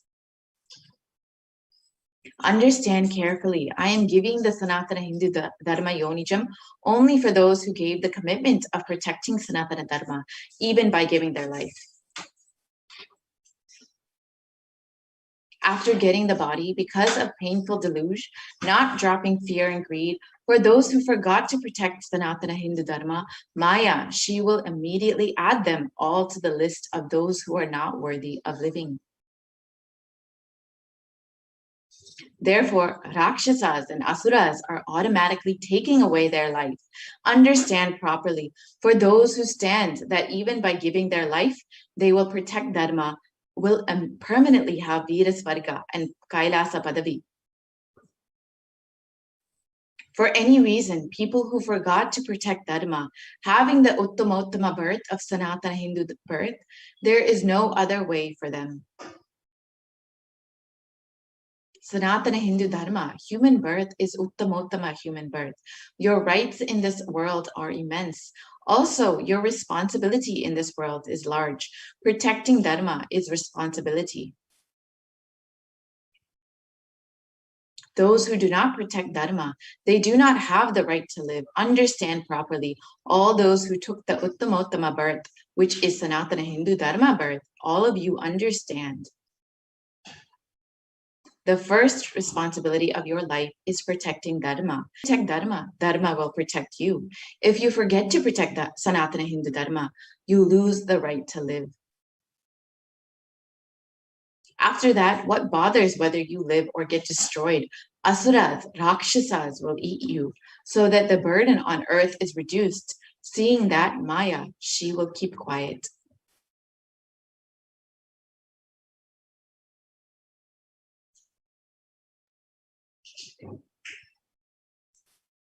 So let us now understand what is the responsibility of Hindus.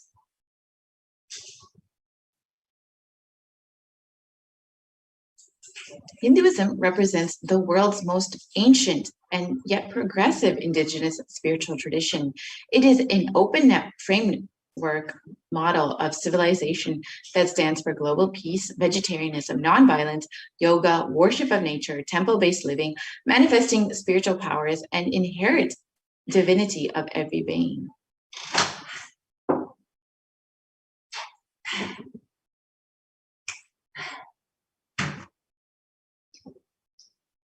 The Hindu nations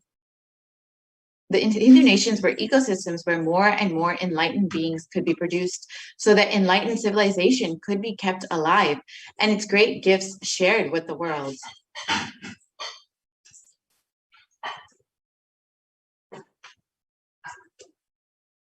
So let us look at the reference of Hindu nations from the Hindu scriptures.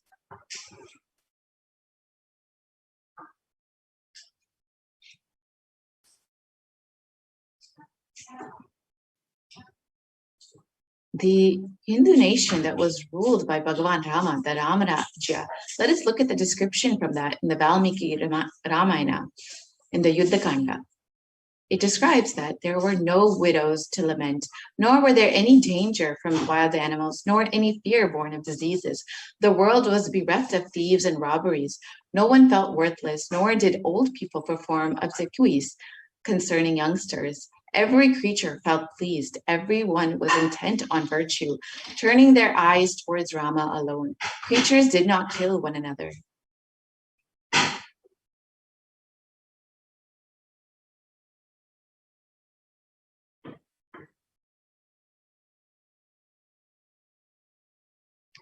And people survived for thousands of years with thousands of progeny, all free of illness and grief. The trees that there were bearing flowers and fruits regularly without any injury by pests and insects. The clouds were raining in time, and the wind was delightful to the touch. Every caste was performing their own duties, satisfied with their own work and bereft of any greed. People were intent on virtue and lived without telling lies. All the people were endowed with excellent characteristics. All were engaged in virtue.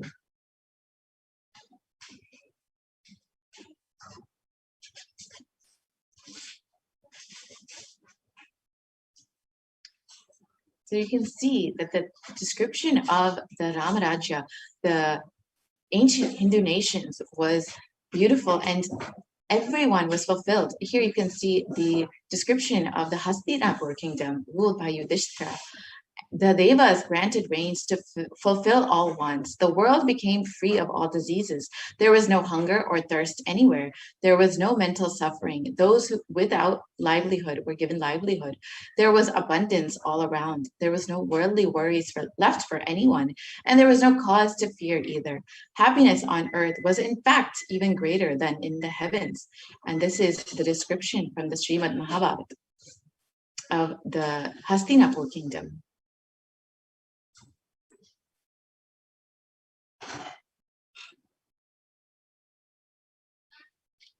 And the contribution of the Hindu nations was immense. The Hindu nations had and have so much to contribute to the world in every field, including enlightenment, health, medicine, art, science, technology, aviation, dance, and music, clothes and jewelry, social system, judicial system, political systems, and legal systems.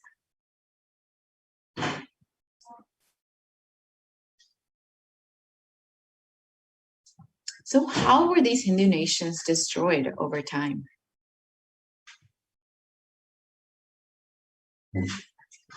The phase one was the Islamic invasions from the 1800s to from 1800 AD to 1700 AD, which was the physical destruction of the Hindu civilization. And the description from Will Durant in the description of the Islamic invasions is that the Mohammedans' conquest of India is probably the bloodiest story in history. The Islamic historians and scholars have recorded with great glee and pride the slaughters of Hindus, forced conversions, abduction of Hindu women and children to slave markets, and the destruction of temples carried out by the warriors of Islam during the 1800 AD to 1700 AD. And millions of Hindus were converted to Islam by sword during this period. Millions more were raped and murdered and dismembered.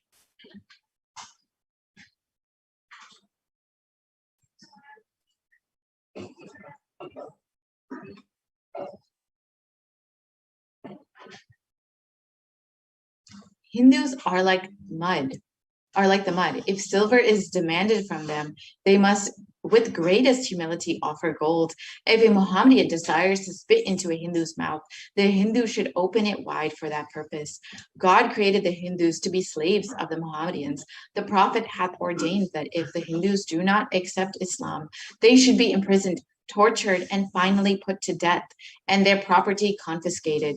To keep the Hindus in abasement is especially a religious duty, because they are the most inveterate enemies of the Prophet. And this is the description of the law prescribed for Hindus during the Islamic rule.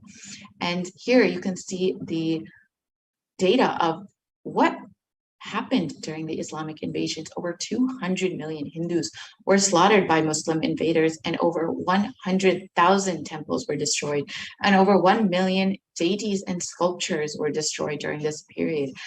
And in the words of Kanhad De Prabhanda, the conquering armies burnt villages, devastated the land, plundered people's wealth, took Brahmins and children and women of all classes captive, flagged with thongs of rawhide, carried a moving prison with them, and converted the prisoners into obsequious Turks.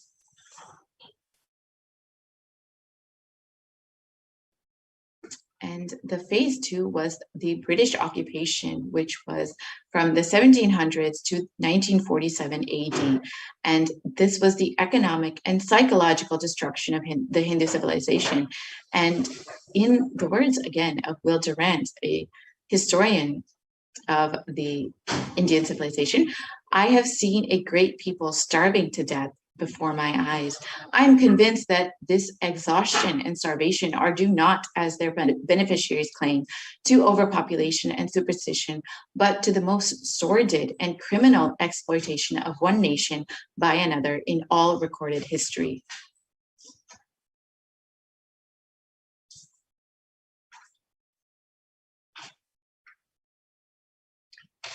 the British Empire used all possible means to destroy the Hindu civil and cultural institutions in order to delegitimize and demoralize the indigenous people of India so that they would become slaves to their own homeland. And this included discriminatory laws to instill feelings of racial inferiority, engineered famines to starve natives into submission, annexed Hindu kingdoms to undermine native rule, mistranslated Hindu scriptures to instill anti-Hindu narratives, destroyed indigenous Gurukul education system, destroyed local industries and forced importation of British goods, and banned Indians from owning or producing firearms.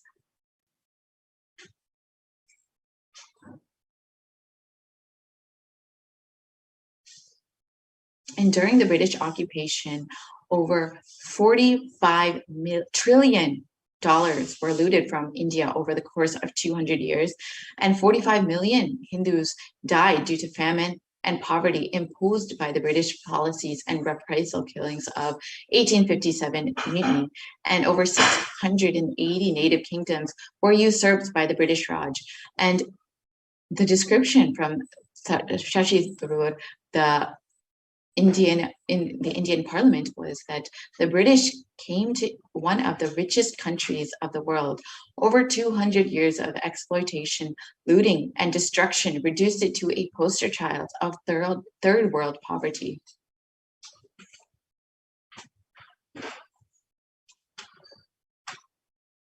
And the phase 3 was after independence from 1947 to present, which was when India became a secular country.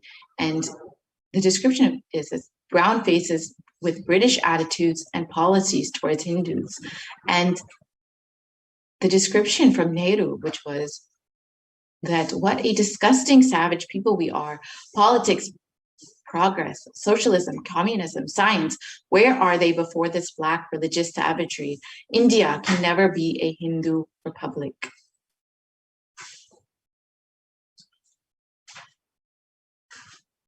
And the first law minister and the principal architect of the Indian Constitution described that if Hindu Raj does become a fact, it will no doubt be the greatest calamity for this country.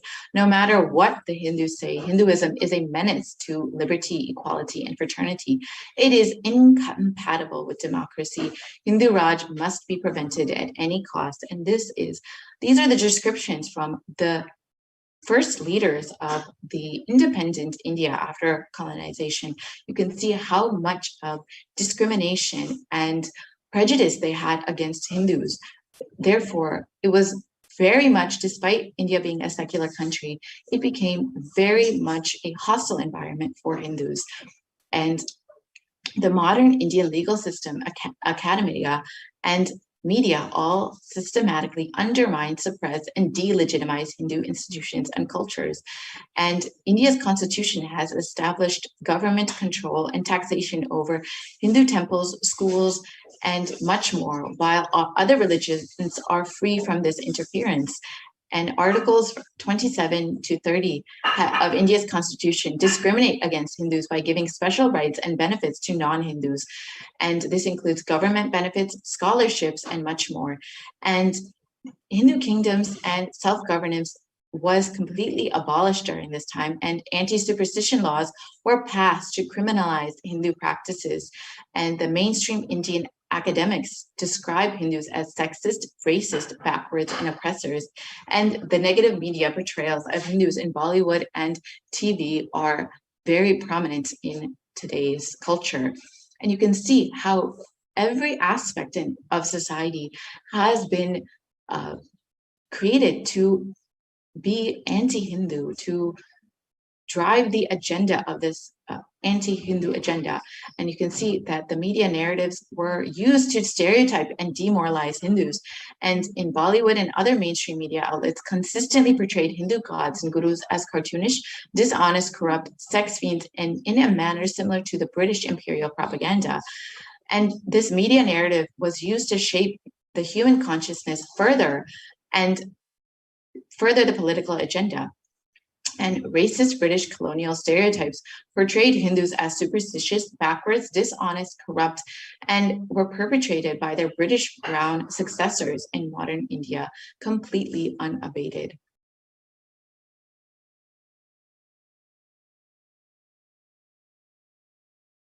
So why do we need to revive the Hindu nation?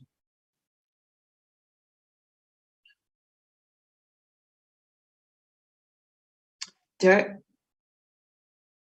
us look at the vision for the Hindu civilization given by the Supreme Pontiff of Hinduism himself, Jagadguru Mahasannidhanam, His Divine Holiness Bhagavan Nithyananda Paramashivam. During the time of Mahabharata, we Hindus had 56 deshas, countries, 200 states, 1,700 samsthanas, 10,000 sampradayas. In all 56, we Hindus are persecuted.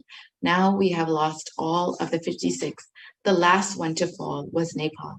I am the collective voice of all the persecuted Hindus. I will revive and rebuild a Hindu nation built on the Vedagamic principles as a refuge for all practicing and aspiring Hindus, a safe haven for all the persecuted Hindus.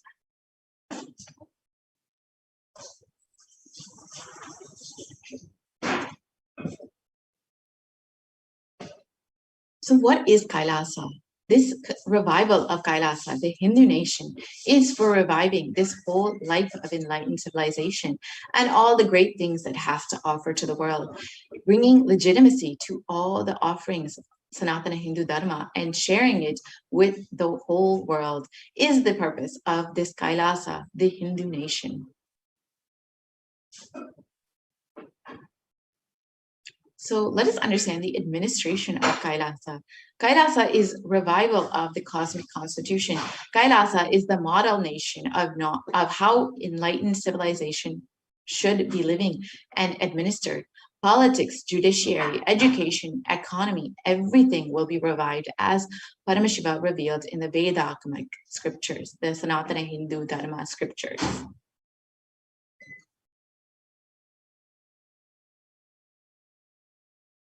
Being one of the most persecuted civilizations, Hinduism is on the brink of extinction, such that the next generation may know about Hinduism only through history books. What can we do to stand up for Hindu civilization and all that it has to offer to the world?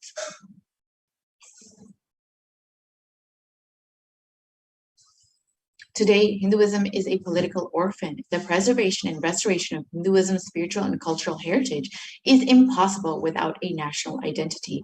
Unfortunately, this is no longer, we do not have the 56 deshas that we once had. Only Kailasa is the only Hindu nation that we have. So let us reclaim our Hindu identity.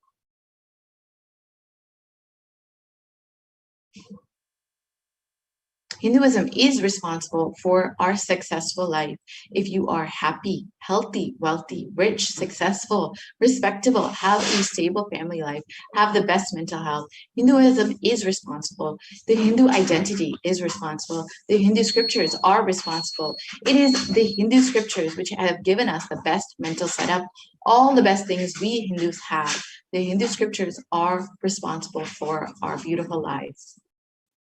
Hindus are the richest and most successful ethnic group in the world. Hindu scriptures, Hindu lifestyle, our enlightened masters are responsible for this. Hindu thought currents that are responsible for this. And here you can see that Hindus are the most educated group in the US, according to a report published in the Hindustan Times.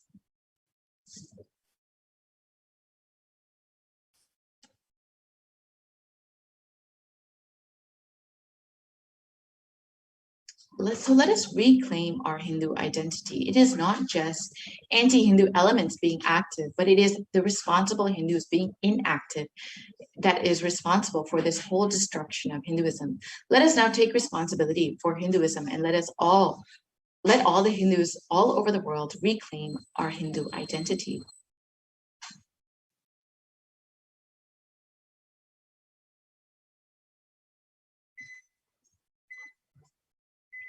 So let us understand what is our responsibility as Hindus. It is the responsibility of Hindus to revive the enlightened civilization again and again and give all the gifts of the enlightened civilization to humanity. The revival of the enlightened civilization, the Kailasa, the Hindu nation, is the survival need of the humanity.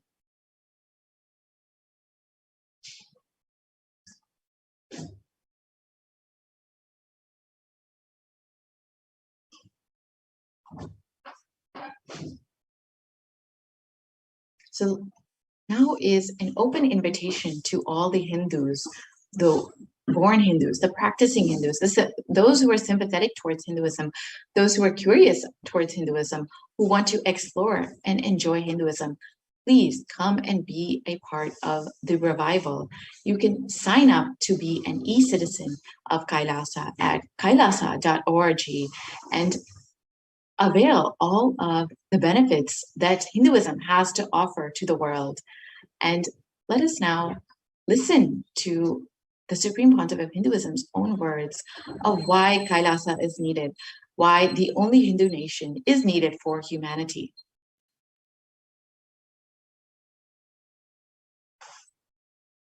Contribution. Hinduism, Veda Agamas have great things to contribute to the world. Like the great power manifestation science, the ancient culture and arts, the ancient life truths, the ancient medical practices and medicinal knowledge, the ancient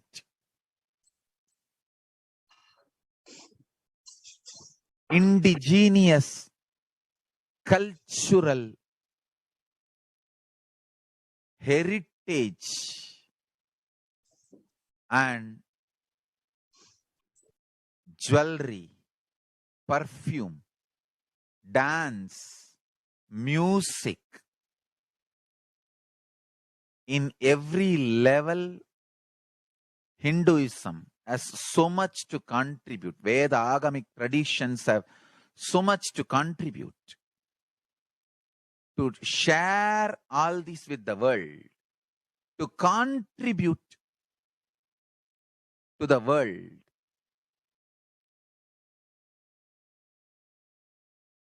Hindus need to tell the world what they are contributing in every level.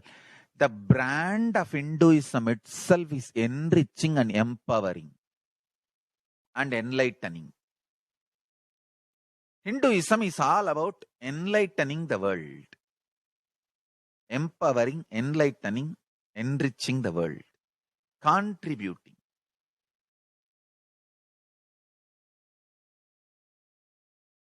That is our spiritual life. That is our spiritual strength. That is our spiritual core principle.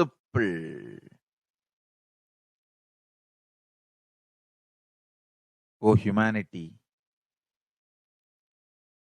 I request you with folded hands, some one corner of the world, if you just give me few hundred acres, I will keep this whole science alive. Leave it for the whole humanity freely. Fortunately, Paramashiva has given me the power to decode all this Hindu medicinal system, Hindu judiciary system, Hindu social law and order system, Hindu power manifestation system, Hindu mental sciences system, Hindu yogic sciences, the sciences of Hindu biology, Hindu physics, Hindu psychology, Hindu physiology, Hindu chemistry, all this Paramashiva has given me the power to decode. Whatever the remaining scriptures are available with the humanity, Paramashiva has blessed me, and I have collected. Not only I have collected and organized, I can decode this whole science can be kept alive in any one corner of the world, just few hundred acres are given for me to live peacefully and exist peacefully. I can store this whole thing alive and contribute it to humanity. Humanity can become better and better and better. I can make the planet Earth so much better place to live. I am here to contribute, and I will continue to contribute.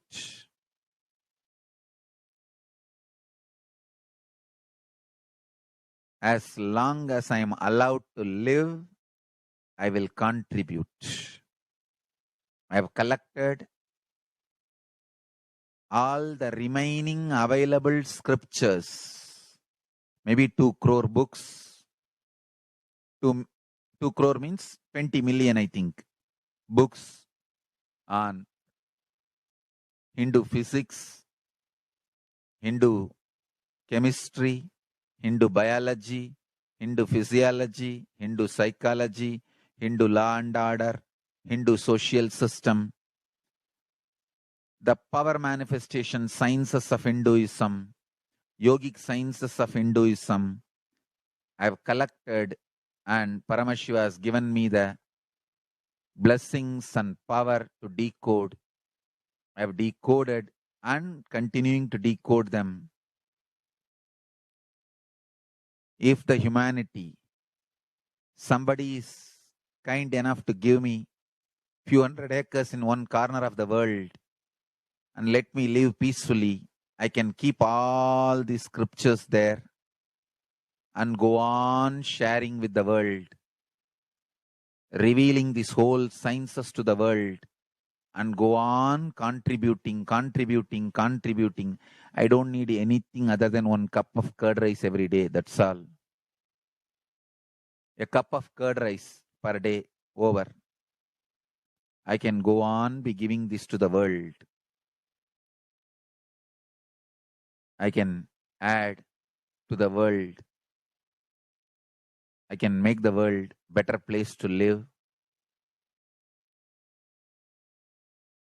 That's all I have to say.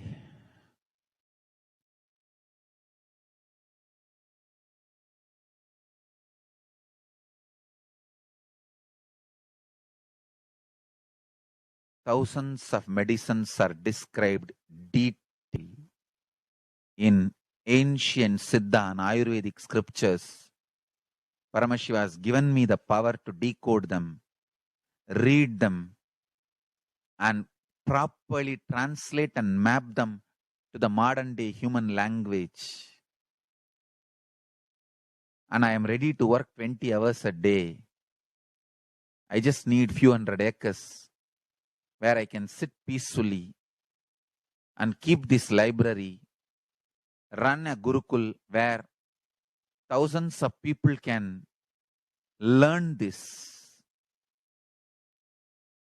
and share it with the world. Understand?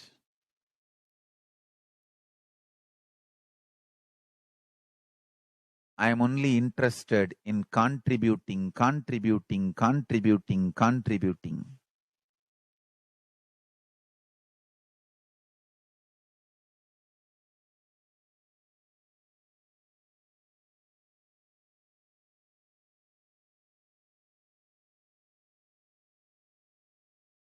If we can decode all this great knowledge, whole world can prosper from this knowledge. Whole world can enjoy from this knowledge. If I prosper, I will only create a university. I will not create anything else. If the Hindus prosper, they will only create education institutions. Because Hinduism is all about giving, contributing. If I prosper, I'll create university, that's all. Kailasa is all about university to decode the ancient sciences and share with the world. Understand?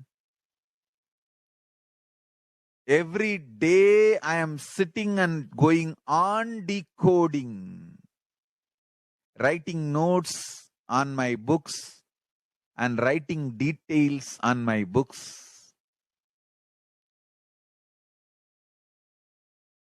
Whether it is making human beings manifest powers, and I have also now started downloading and decoding the science of making animals manifest powers.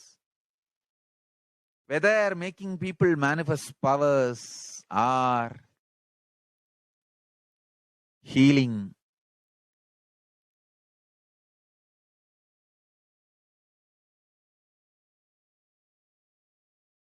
in every level, life is all about contribution, contribution, contribution.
Yes. So now that we have understood from the Supreme Pontiff of Hinduism himself what is a need for our Hindu nation and why we need Kailasa, we will now be concluding this segment and be entering into the next segment where we will understand some of the offerings that we can make to Devi Parashakti and how we can connect with Devi Parashakti through these various offerings. We will be right back after a very short break.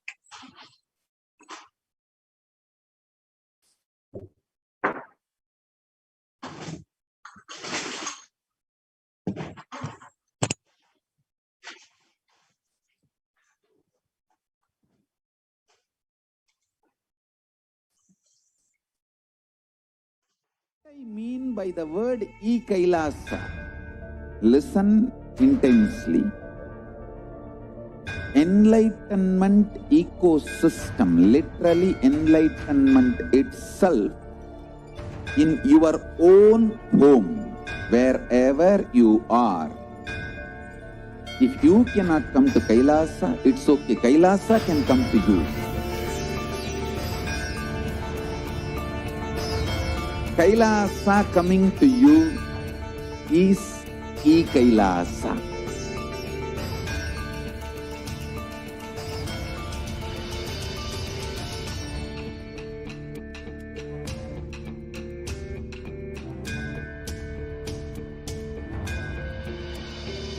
I will revive Hinduism. I am a Hindu revivalist, not by any revolution, but by evolution.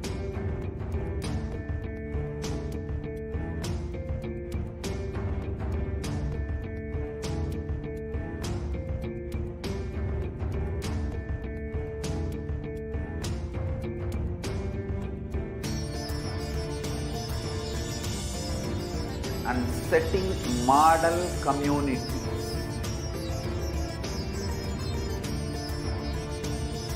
Kailasas, enlightenment ecosystems Sarvanya Peethas all over the world.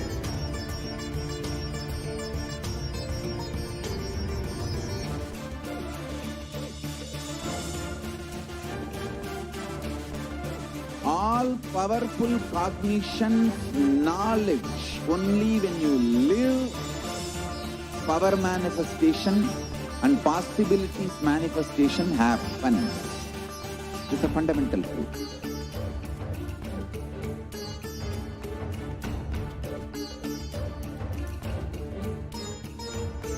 Hinduism cannot live exclusively as one sampradaya. No.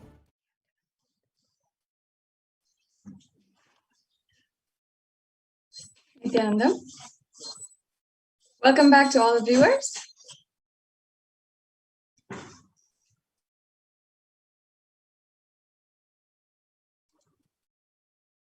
Now we'll be entering into the next segment of today's program, the offerings that each and every one of you can make that are made available from Kailasa, from the Nithyanandeshwara Paramashiva Devalaya, so that you can experience the ultimate oneness experience with Devi Parashakti.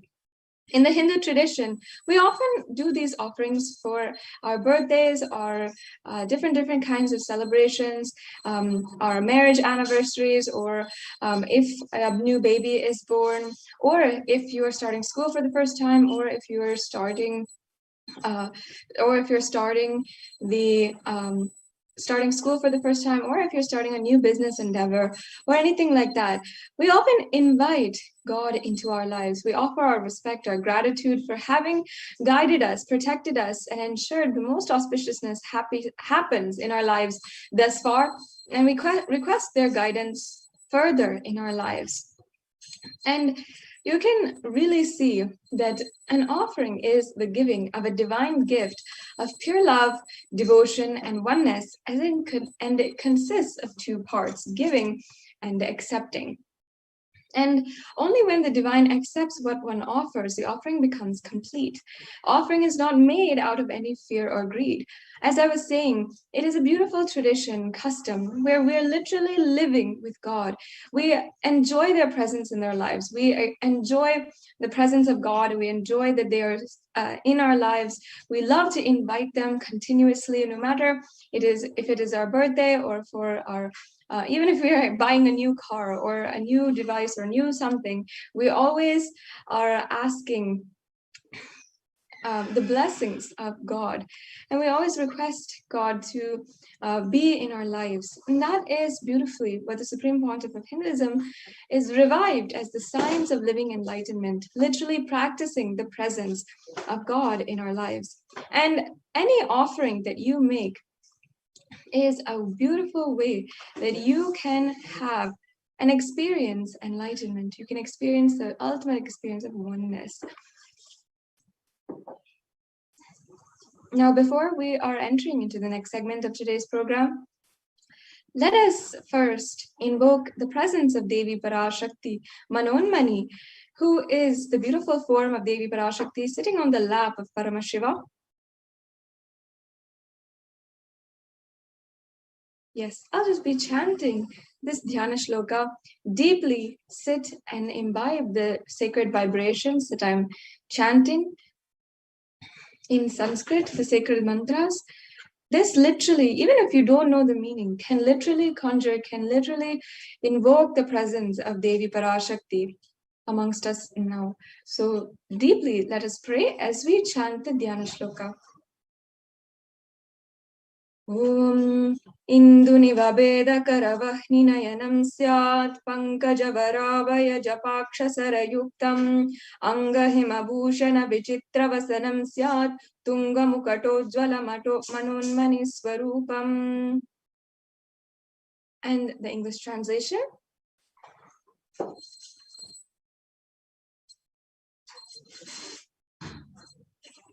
The English translation continues, moonlight face holding the Vedas on hand, fire in hands, with lotus flower gracing and blessing, and one hand with the Japamala, beautifully decorated with jeweled ornaments and wonderful clothes and shining bright crown. Her name is Manonmani.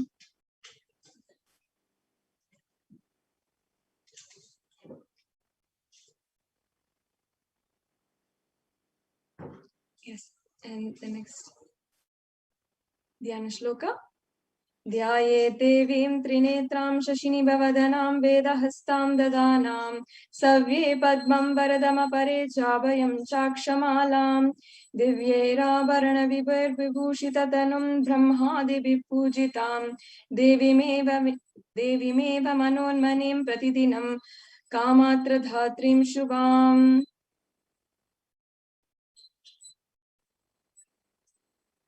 And that English translation.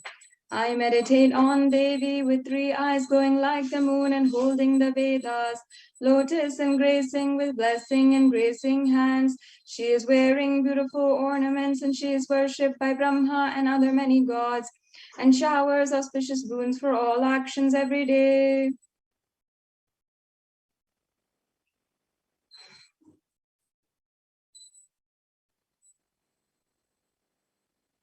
Yes, we can go on.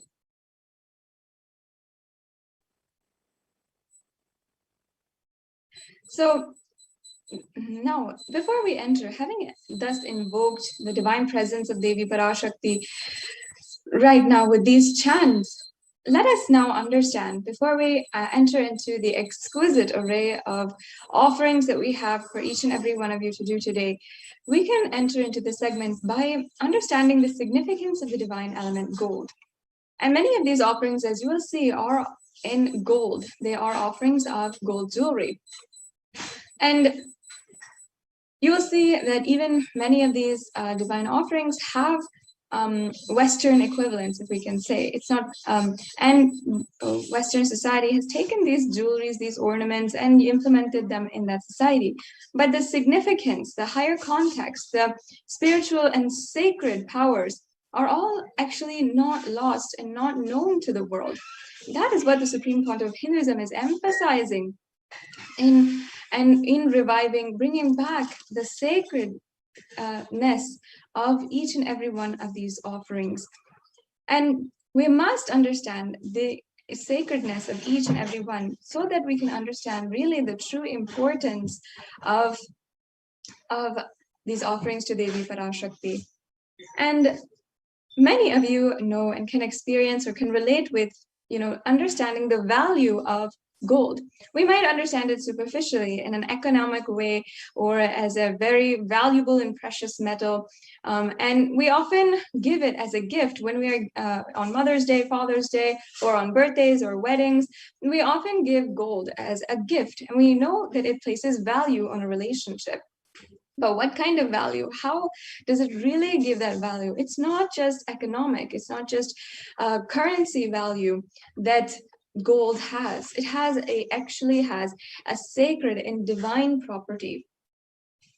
And in fact, in the Atharva Veda, one of the scriptures of Sanatana Hindu Dharma, one of the oldest scriptures, a part of the Chatur Veda, there is a verse where it describes the virtues of gold.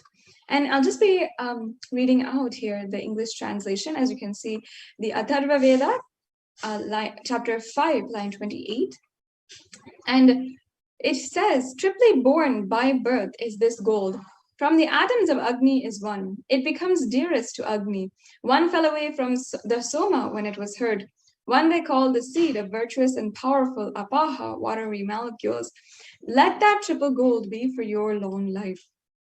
And once again, here it says, the seed of virtuous and powerful Apaha and the triple gold be for your long life, meaning that it was already then associated with higher powers and virtuousness as well as immortality.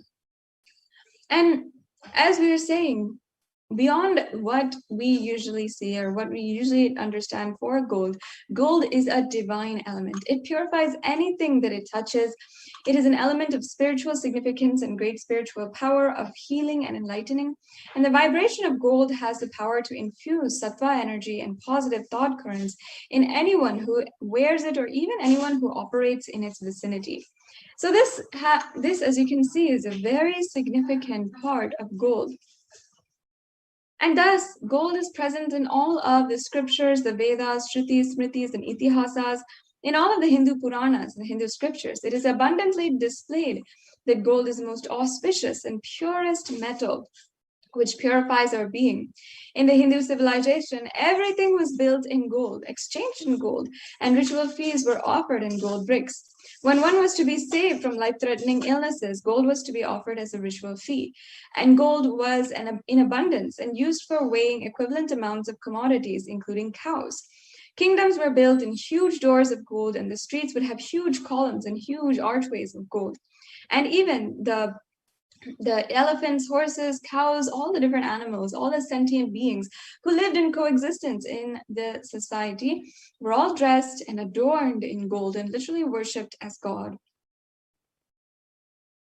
So as you can see, gold has so much of significance in the Hindu civilization, and it thrived on the banks of rivers of gold. In fact, the Indus River was called the Hiranyamaya, the river of gold, in the Rig Veda, and the river Saraswati was called the Hiranyavartani in the Atharva Veda. And thus, gold is a supreme element for offering gifts to ones you love and revere. So, and temples are constructed and paved in gold, deities are made in gold and decked and adorned in gold. And because it preserves the enlightenment energy forever, for literally thousands and thousands of years. So now we have established the significance of the element gold, we can enter into the array of offerings that we have today. And you'll see that we have so many different options from if you want to offer any amount, or if you want to offer a more substantial amount and offer your gratitude at the feet of Devi Parashakti, and with a more elaborate and powerful ritual as well. So here is the offering of the e-hundi. The e-hundi offering is an offering of a general donation of any amount. And all of us Hindus know that when we go to the temple, it's a part of the tradition where we'll just offer a few coins or how much ever we want on that day and offer our gratitude at the feet of Devi Parashakti or our Ishta Devata. So this is a feature now available wherever you are through this e-hundi offering. So you can offer, and you can offer how much ever you want immediately today as well. And you can offer through the registration forms with a credit card or debit card, or you can offer through credit card, debit card, or PayPal through the YouTube Super Chat. And we will be going over how you can offer that later. But let us now chant the verses where it refers to Devi Parashakti as the one who removes all fears. Sorry, we can go back to the previous slide.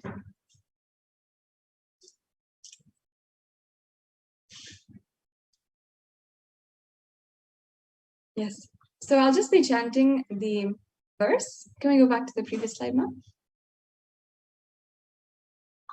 Yes. The previous slide, please.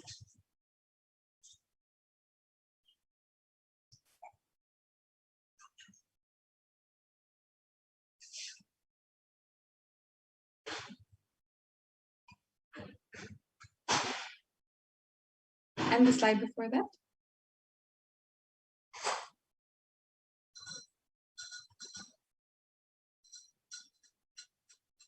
Yes. So I'll just be chanting this verse.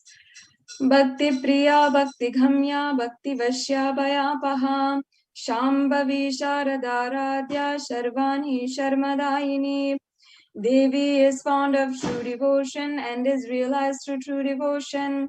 She can be won over through true devotion, and she removes all fear. Yes.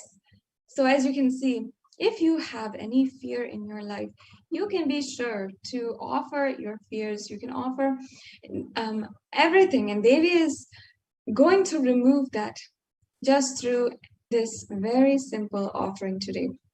So you can just drop all your fears, surrender at the feet of Devi Parashakti, and you'll be able to surrender ultimately and experience oneness with Devi Parashakti. In fact, it is stated that Devi likes to be worshipped in autumn. And here it is not meant the autumn of our lives, but when it is not meant like the seasonal autumn, but the autumn of our lives when thoughts turn more and more inwards. The role of the divine is known and understood clearly. The need for Devi worship becomes stronger. So as you can see, we have a breakdown here. The Shambhavi is actually the consort of Lord Shambhu. Sharadharadhya means the worship of Sharadha. Sharvani means the wife of Lord Shiva. And the Linga Purana says that Lord Shiva is called Sharva in his earth form. And Charmadayini, Devi who bestows happiness on his devotees. So you can offer this offering today. It's a very easy offering as well.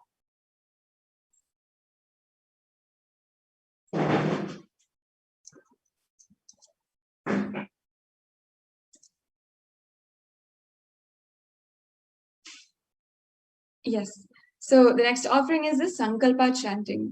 In the Hindu tradition, we have a beautiful tradition to offer the Sankalpa. And the Sankalpa is a mantra or a chant which has and bestows and has the power and bestows, blesses every devotee with so much of auspiciousness.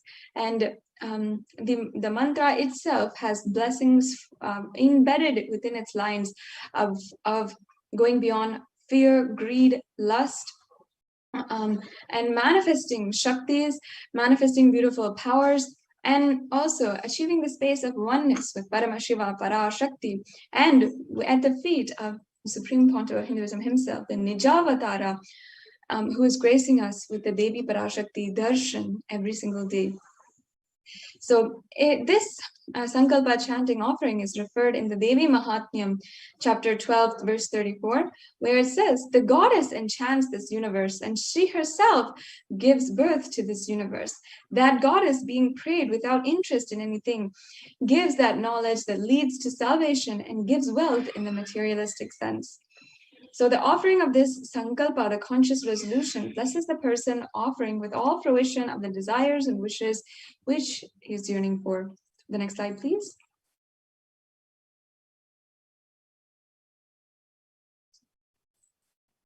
The next offering is the Swarna Kasu, the Sahasranama Swarna Kasu.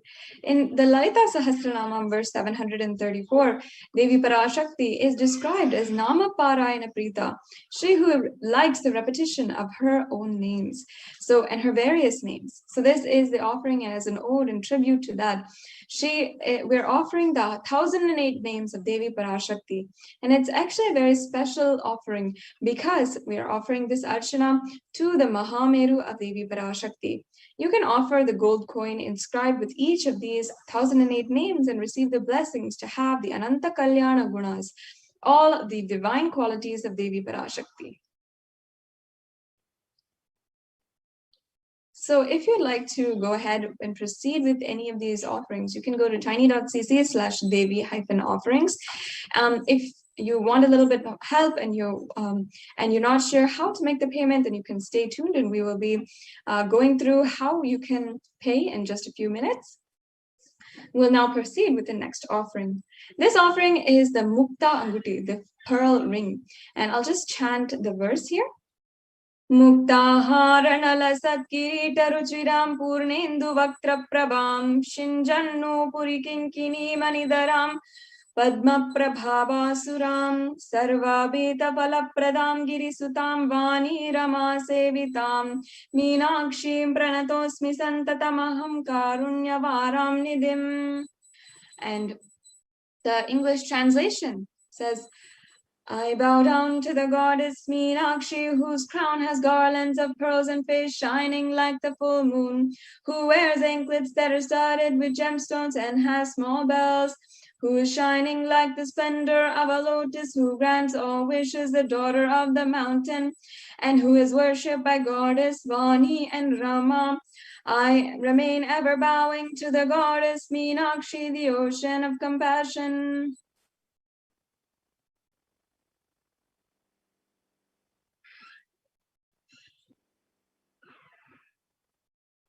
Yes, and you can offer this pearl ring to receive the blessings to be showered by the compassion and pure love in all of your business endeavors.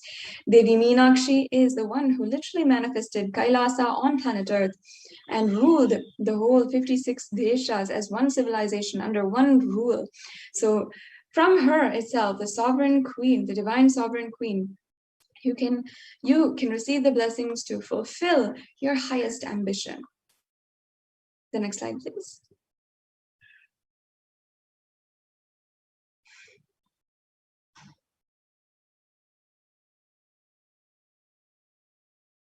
The next offering is the Swarna Padma Pushpa, the golden lotus.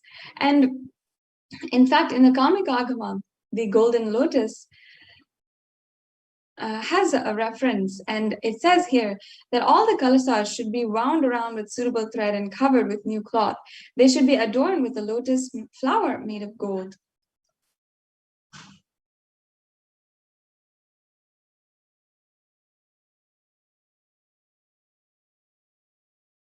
And in fact, there are hundreds of scriptural references for the using lotus in the worship of Paramashiva. And not just the worship, but also in the arts and architecture, everything has something to do with the lotus. And even the representatives, even all the chakras are represented as lotus. So in fact, the Shakti of Paramashiva is also called the lotus.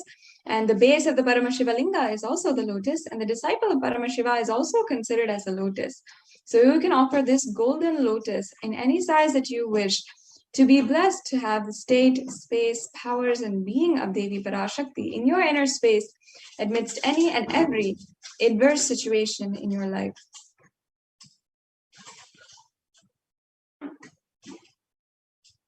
Yes, and the next offering is the Swarnameti, the golden toe ring.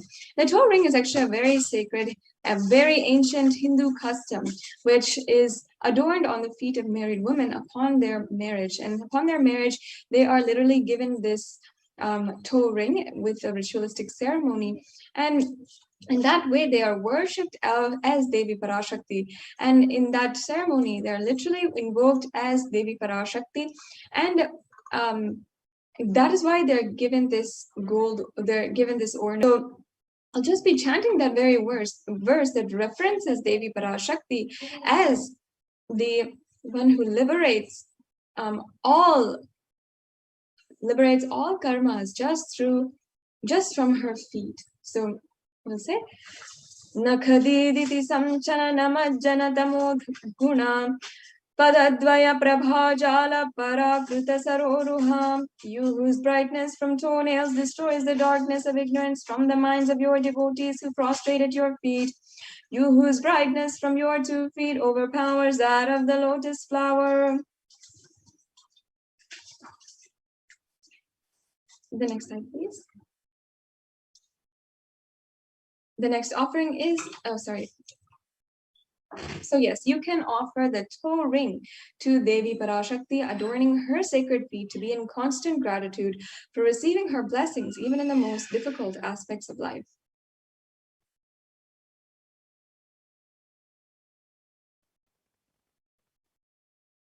The next offering is the Swarna Mangtika, the golden hairline jewelry.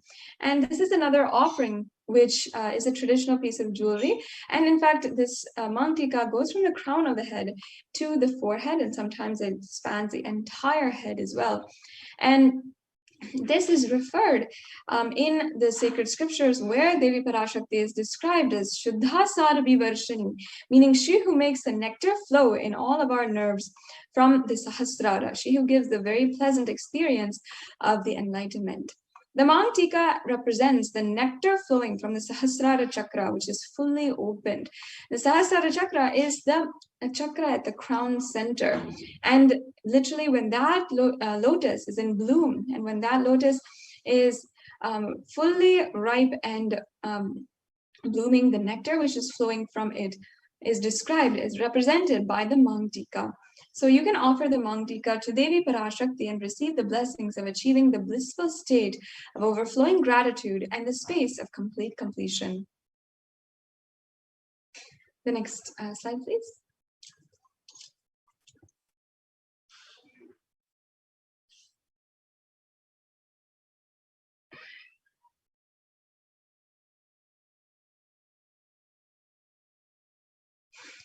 The next offering is the Pratyakshapada Puja. And I'll just be chanting once again this verse where it sings the praise of the very feet which can liberate us from all types of darkness. Nakadiditi samchana namajjana tamoguna padadvaya prabhajala parakrita saroruha. The illumining splendor of Devi's toenails dispels the darkness of ignorance in devotees prostrating at her feet. Her feet defeat the lotus in beauty.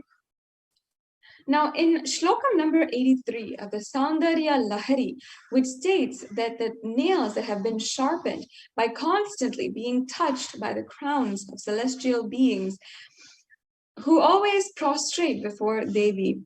Tamoguna here is darkness, and in this stotram, tamas is indicative of ignorance in the minds of devotees. By constantly prostrating before Devi, their ignorance is removed and they attain ultimate knowledge. Offering the Pratyakshapada Puja is the most precious offering that you can offer at the feet of the Supreme Pontiff of Hinduism and Devi Parashakti. You will be able to manifest whatever you want in your life through this offering. The next offering is the Vastra Seva.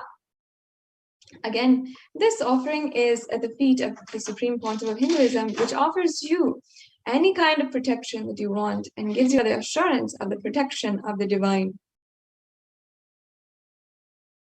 The next slide, please.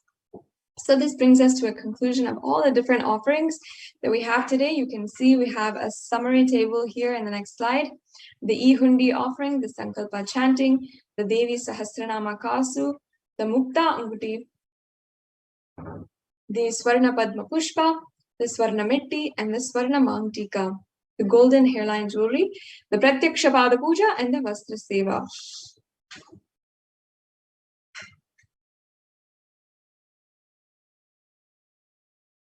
So today, you might be falling under two options here, or might be falling under two categories. One is if you are ready to offer and you're feeling inspired, you want to have this beautiful experience of oneness with Devi Parashakti and deepen your experiences with Devi Parashakti, you can go ahead and go to tiny.cc/Devi-offerings and you can offer these offerings. And you can go ahead with the payment link. After you're done with the payment, please ensure that you are filling out the Sankalpa 2021 form. And this form is extremely important in order for you to ensure that your names and the names of your people, your family members, and those who you're offering the puja on behalf of are also are chanted during the puja. And you also might be falling in the category of that you might be interested in this offering, but you need help in manifesting, or you need more details. So you can also fill out the registration form, the intention form at tiny.cc/Baba Samadhi. Now I request if we can actually show these links, we can go to these links.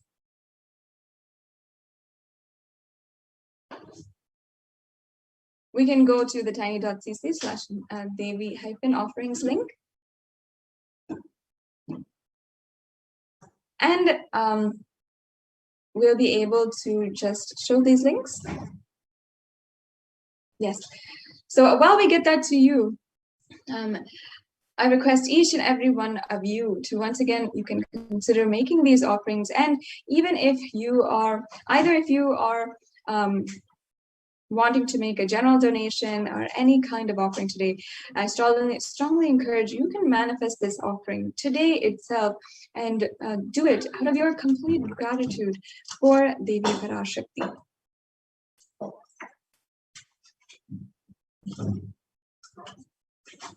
So we'll just be getting those links right to you. And we'll be able to show all the links, how to make the payment. It's a very easy process. You'll just need to go to the link provided. You can select in the drop-down menu the payment that the offering that you'd like to make, then proceed to checkout. Then you can add that to your cart, then to proceed to the checkout once you are reviewed all the items in your cart. then fill out your payment details, and that's it. That's a very simple process that we have.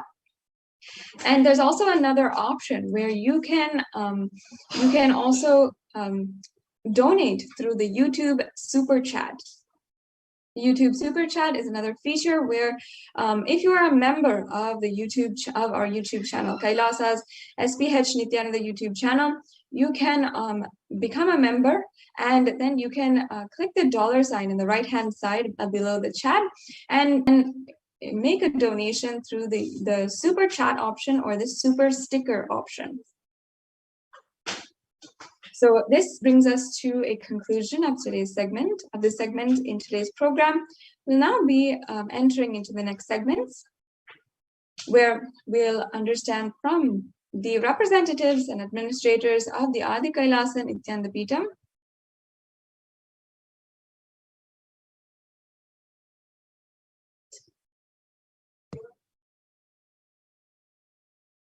and we'll be right back with you after a quick break. What I mean by the word e-Kailasa, listen intensely. Enlightenment ecosystem, literally enlightenment itself, in your own home, wherever you are. If you cannot come to Kailasa, it's okay. Kailasa can come to you. Kailasa coming to you is e-Kailasa.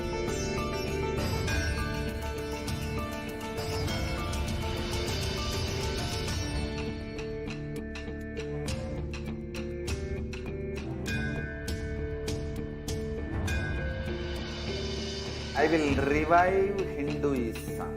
I am a Hindu revivalist, not by any revolution, but by evolution.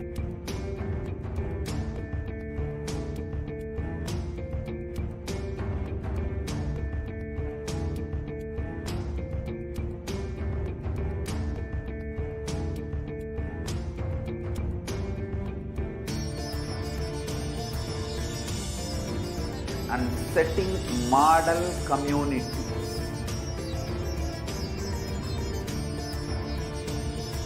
Kailasas, enlightenment ecosystems, Sarvanya Peethas all over the world.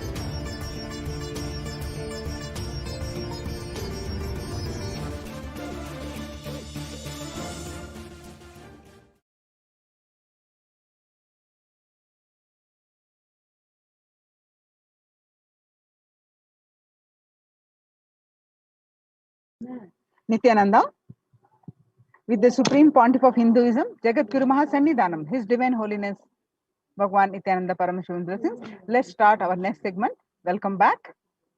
Kailasa's Department of Enlightened Civilization presents that Kailasa's multi-layered quarantine opportunity for India during the COVID-19 as a practical solution resulting in health, joy, and bliss. So let's understand more details. So now let's watch what Devi Parashakti revealed, that Krimi Bhojanam. Devi revealed clearly this pandemic, how it is going to affect the world.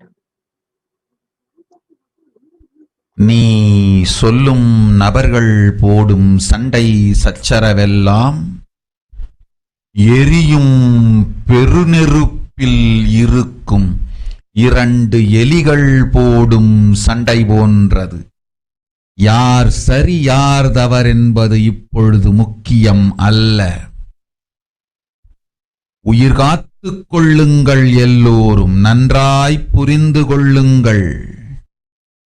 நன்மையைச் சொல்லுகின்றேன், உண்மையைச் சொல்லுகின்றேன். இந்திய நாட்டில் இருக்கும் மக்கள் எல்லோரும் கேளுங்கள். கருட புராணத்தில் வியாசன் சொன்ன கிருமி போஜனம் என்னும் நரகம் திறந்து நேரடியாய் இந்தியா மீது இடிபோல் விழுகின்றது. ஆதி கைலாசத்திற்கு ஓடிச் சென்று வருமுன் காத்துக் கொள்வது மட்டுமே ஒரே வழி. கொரோனா பெருந்தொற்று கொள்ளை நோய் கிருமி போஜனம் எனும் நரகத்தை பூமிக்கு கொண்டு வந்து விட்டது. அகோர தாண்டவத்தின் ஆட்டம் யாராலும் அடக்க முடியாத அளவிற்கு ஆரம்பித்து விட்டது. புதிதாய் உருக்கொண்டிருக்கும் இந்த நுண்ணுயிரி மைல்கள் கடந்தும் காற்றினில் உயிரோடு இருந்து மற்ற உயிர்களையும் அழித்து உடல்களை தின்னும் பெரும் வலிவு கொண்ட பேரசுரர்களாய் வலம் வரத் துவங்கி விடுகின்றது. நன்றாய் புரிந்து கொள்ளுங்கள். வருமுன் காத்துக் கொள்ளுங்கள், அது ஒன்றே வழி. அதற்காகவே ஆதி கைலாசத்தை திறந்து வைத்திருக்கின்றேன். உயிர் காத்துக் கொள்ள வேண்டி விரும்பும் எல்லோரும் ஓடுங்கள் ஆதி கைலாசத்திற்கு. இந்தியாவில்தான் இந்த நரகம் திறந்து உலகெங்கும் பரவப் போகின்றது. கிருமி போஜன நரகம் பூமிக்கு வந்துவிட்டது. மனிதர்கள் செய்த மகா கொடுமைகளினால். அன்னை முன்னின்று என் அடியவரை காப்பேன் சொல்வதை கேட்டு உயிர் காத்துக் கொள்ள விரும்புவோர் வருமுன் காப்பது ஒன்றே வழி என்று தெரிந்து செல்லுங்கள் ஆதி கையிலைக்கு. ஓம் ஓம் ஓம்.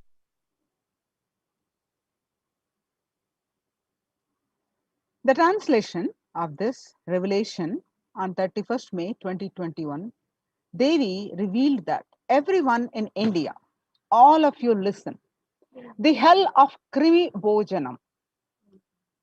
Krimi is the micro insect and Bhojanam is the food. That was mentioned by Vyasa in Garuda Puranam that has opened and is directly falling on India as a thunder, running to Adi Kailasa and protection. It is the only way. Deadly corona, life-taking disease has brought the hell known as Krimi Bhojanam to earth.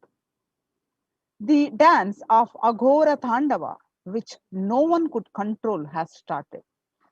This microorganism that has formed will be alive in air for miles together. Destroying other souls, it will eat bodies. It has started roaming as great demons with tremendous strength.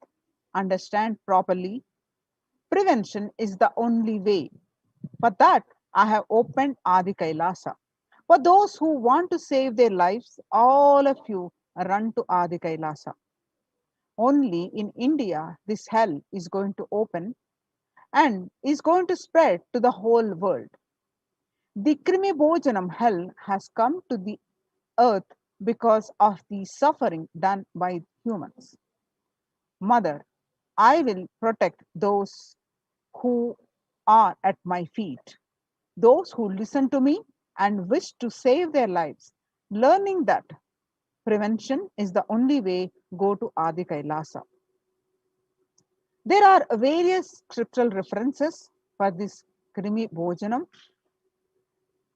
Krimi Bhojana is one of the 28 hells described in the Hindu scriptures that people are sent to suffer in a pit to be eaten up by the worms. In Garuda Purana, one of the chapter, Cosmogony of Hell and the Nether Regions. In Devi Bhagavata Purana, chapter 21 on the narrative of hells. And in chapter 22 on the narrative of the sins leading to hells. In Shiva Purana, chapter 16, uplift from the hell, which is section 5. And in Skanda Purana, chapter 12, redemption from hells. In chapter 2, the merit of visiting Setu. Chapter 30, the glory of Dhanushkoti. In the Brahmanda Purana, chapter 20, the hells in nether regions, and chapter 106, sufferings in hell. In Padma Purana, chapter 48, section on the netherworld. So these are the various references on the Krimi Bhojanam. So having said that, now see what the situation across the world on this pandemic race. You can see the statistics across the world due to this pandemic. Total deaths so far is 3 million and total confirmed cases are close to 140 million. And latest daily figures are 12,744 to, that is 56 days constant trend, and latest daily figures of deaths are 12,744 deaths on a day-to-day basis, and latest daily figures of the cases, confirmed cases, on 837,000. So the current state of the world of more statistics, and up to the last month, these are the cases. And you can see various statistics. So the world's most infectious disease, now airborne. A quiet revolution has permeated global health circles. Authorities have come to accept what many researchers have argued for over a year. The coronavirus can spread through the air. That new acceptance by the World Health Organization and the US Centers for Disease Control and Prevention comes with concrete implications. Scientists are calling for ventilation systems to be overhauled, like public water supplies were in the 1800s after fetid pipes were found to harbor cholera. The cleaner indoor air won't just fight the pandemic. It will minimize the risk of catching flu and other respiratory infections that cost the US more than 50 billion a year. Researchers said in a study in the Journal Science on Friday, avoiding these germs and their associated sickness and the productivity losses would therefore offset the cost of upgrading ventilation and filtration in buildings. The world's most infected disease, now airborne, and the published by Mint. And he was right. The virus, which is SARS-CoV-2 virus, can travel on very small particles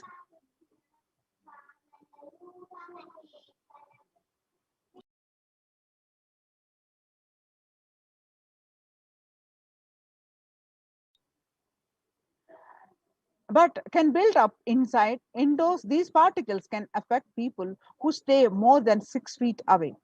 And the hedgehogs of mass Americans have adopted may provide some COVID protection, but they do not render an unsafe situation safe.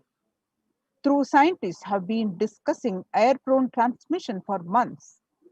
It was only last week that the WHO, the World Health Organization, and CDE made this official.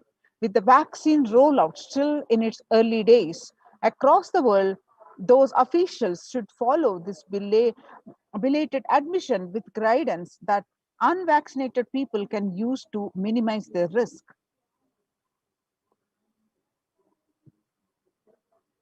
In a letter, the Hindu explained, the newspaper, airborne transmission of COVID-19 a risk. In a letter, what have scientists told the World Health Organization? How does the disease pass from one person to another?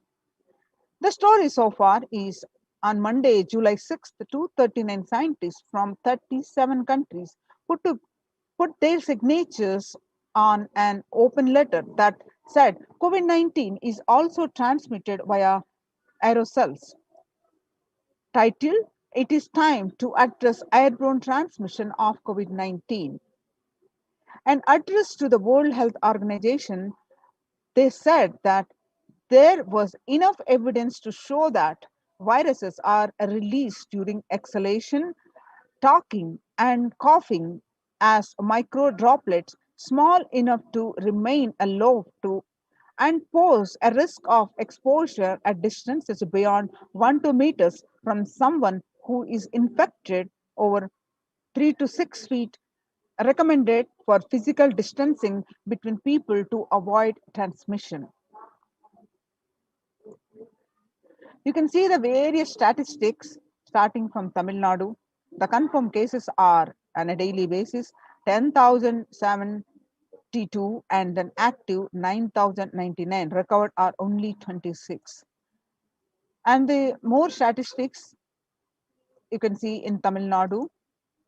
And the Times of India published the statistics on the region, Chennai region, north, south, and zonal wise, the regions, the cases.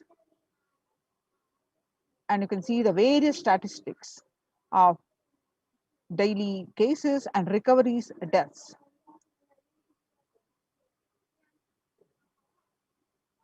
And in Maharashtra, the cases, confirmed cases are in lakhs, active are also in lakhs, and you can see the various statistics as of today. Current state of statistics in Maharashtra,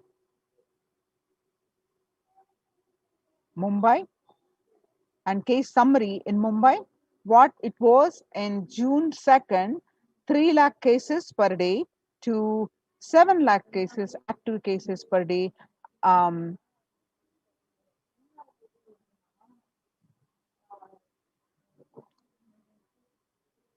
And across the states, Karnataka, Maharashtra, Tamil Nadu, and some of the statistics you can see district-wise cases, Karnataka, Bangalore, the cases, and Maharashtra, Pune, the cases, Maharashtra, Mumbai, the cases, the Tamil Nadu, Chennai, and Maharashtra, Nagpur, and Nasik. You can see the various statistics and the deaths. The home quarantine is not possible in India, a statement made by the Indian government. The home quarantine is the prime reason for large number of deaths in Assam.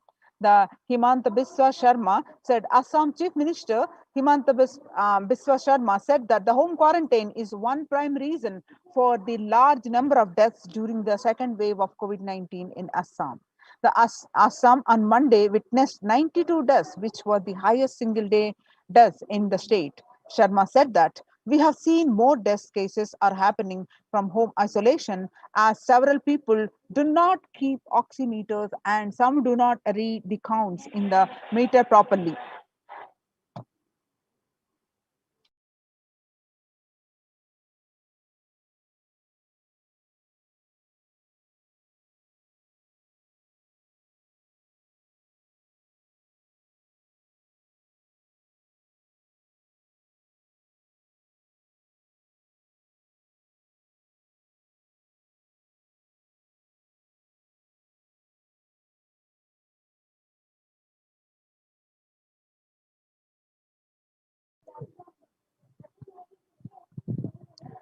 Maharashtra government on Tuesday announced that the decision to stop home quarantine in 18 districts, which show higher COVID positivity rate than the state's average.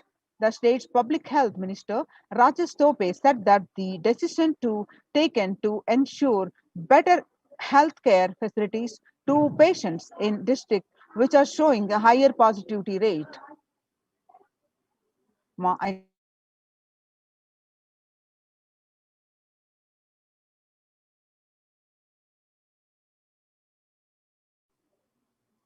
About 41% of the homes have just a single room, which is shared by about 5 persons. About 41% of the households in India have just one room or don't have an exclusive living room, and about 5 people share such accommodations. About 32% of households have 2 rooms, and adding to the O's is the fact that only 47% households have access to the water within the premises, and 42% don't have a bathing facility within the premises. So that is the reason why on home quarantine is impossible for the majority of the Indians. The self-isolation for COVID-19 is impossible for 40% of the Indian families. In order to utilize India's healthcare infrastructure optimally to manage the expanding fallout of coronavirus, the central government on 27th April signaled a change in approach from mandating that every person who tests positive for the virus be moved to isolation beds in dedicated hospitals or units. The government allowed home quarantine for those who with mild symptoms. The key additional condition was that their house should allow for self quarantine. That in India is easier said than done. According to the census 2011, about 42% Indian households were living in houses where an average 3 or more people were sharing a room. In the context of coronavirus, this challenge of physical distancing is greater in rural areas, that is 45% of the households, than in urban areas, 35% of the households. Only one state, Kerala, is looking relatively dignified on this metric. And all districts reporting at least 250 cases have anywhere between 34% to 54% households averaging 3 or more to a room.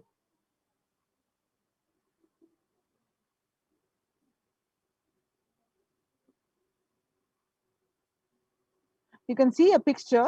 A woman weeps after her husband, who is not in the picture, was tested positive for the coronavirus disease and was taken to a quarantine facility during an extended nationwide lockdown to show the spreading of the coronavirus disease at a slum area in Ahmedabad, India, on May 5th, 2020. 2 of the every 5 Indian households live in houses where the average 3 to a room, and the stress of this physical proximity is more in rural areas. Where is the space for home quarantine in cities?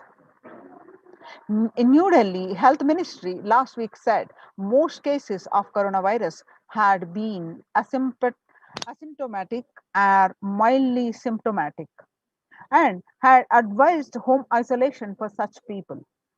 It also said that 65% cases across the country were reported from the metros and big cities. However, census data suggests and experts also agree that the following the ministry's guidelines on home quarantine is near impossible, particularly in urban households.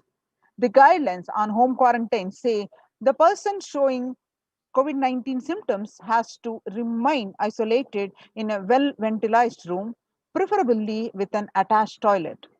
If another family member needs to stay in the same room, it is advisable to maintain a distance of at least 1 meter between the two, it stated. When the first world countries closed their borders during a massive global emergency, Kailasa has opened its doors to all without exception. The Supreme Pontiff of Hinduism reveals that at least 6 months back, I became aware that the multi-layer quarantine is needed to protect people. If you are in India and you want to protect your immediate family or extended family, anyone who will listen to you, get them immediately to our campuses. Our campuses, many are India, Adi Kailasa in Bidadi, Bangalore, Salem Adinam, Tamil Nadu, Tirunamale Adinam in Tamil Nadu, Rajapalam Adinam in Tamil Nadu, Puduvai Adinam in Tamil Nadu, Pattanam Adinam in Tamil Nadu, Srirangapadi Adinam in Tamil Nadu, Sripuram Adinam in Hyderabad, Madurai Adinam in Tamil Nadu, Avatipalem Erode, Tamil Nadu, Husur Adinam in Tamil Nadu, Baroda Adinam in Gujarat. Kailasa rushes to help as India finds itself on the verge of COVID-19 third wave. Multiple free COVID care centers opened across India.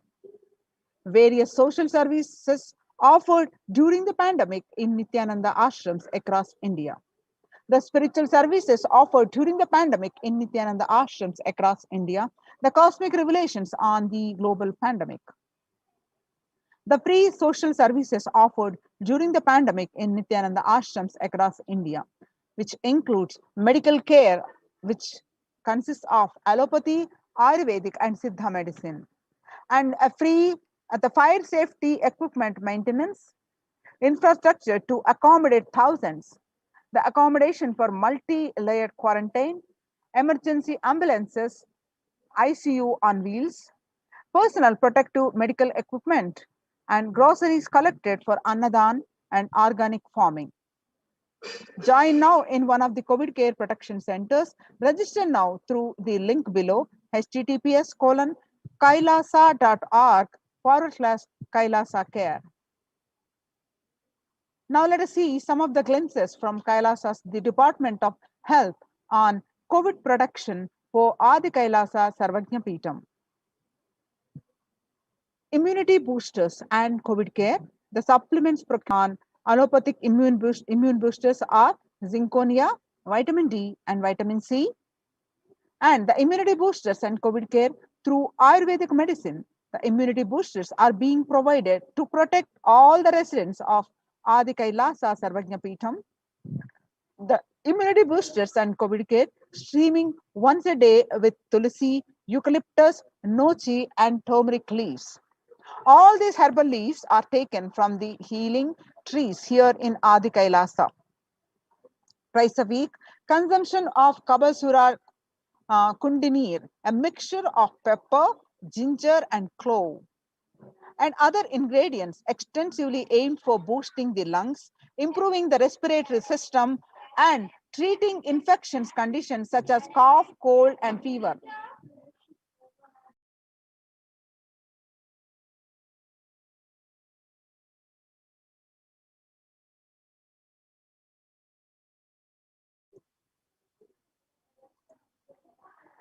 The Neelavembu Kundinir to be taken once a week, the Agastya Leham 5 days, and Talisadi Vatakam 3 to 4 tablets per day for 5 days, and Indu Gunta Kashayam, Amritottara, the Kashayam, both for 5 days, 1 teaspoon with 50 ml warm water, and Sudarshana Gulika once every 5 days, and gargling with salt and turmeric twice a day, and spiritual routine Panchakriya, Haritaki, castor oil, neem juice, Pratama Vinyasa Krama, the yoga, and Trinetra Kumbhaka and Puja.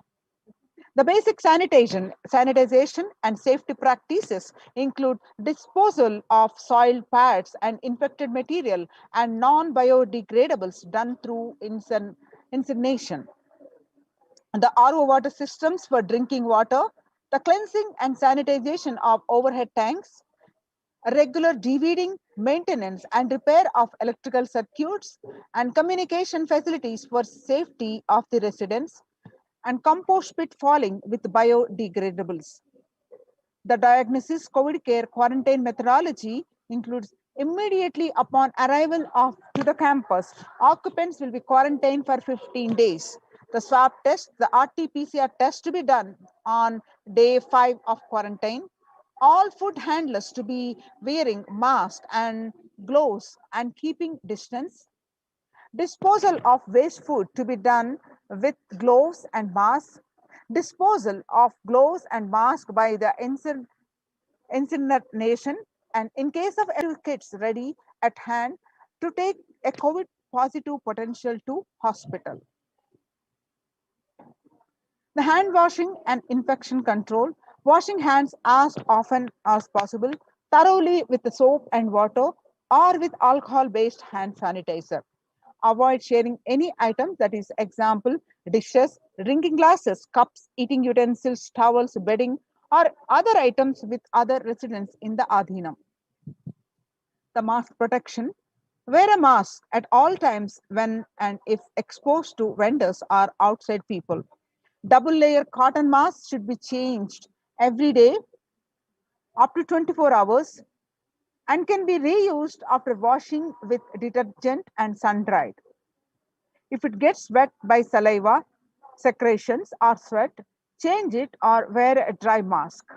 The wet mask can be stored in a sealed plastic cover and washed with a detergent and reused later. You can see the picture here.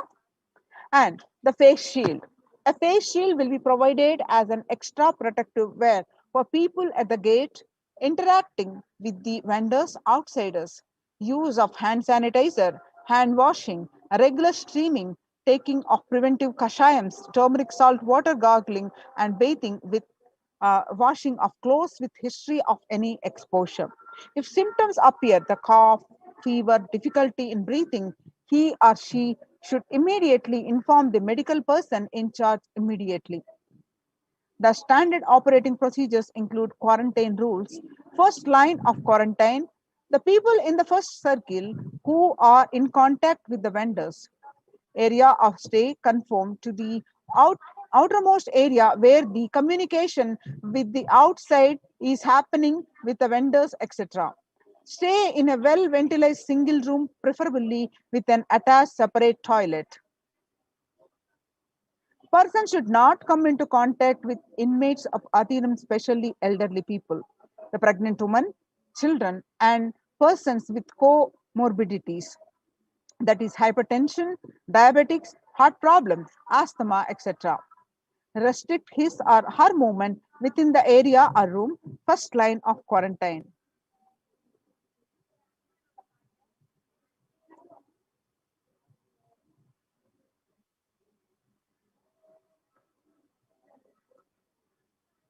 The standard operating procedures are delivery of packages. All parcels received at the gate should be sanitized, spraying with disinfectant. All deliveries will be contactless delivery.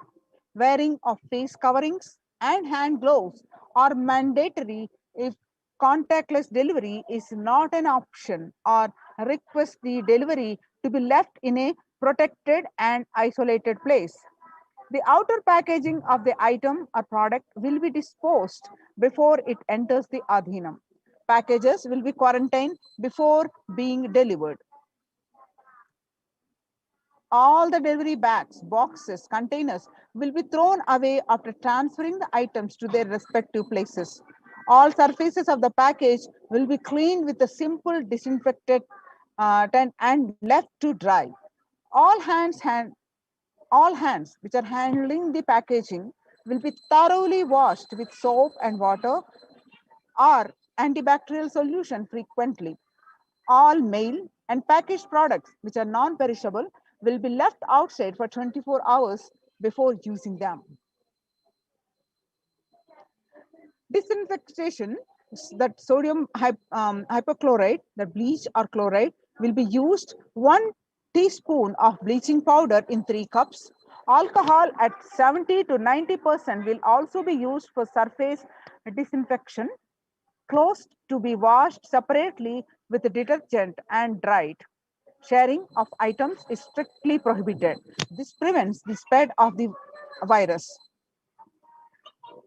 The warning signs: if the fever continues for more than 5 days, fever returns to the second week after having been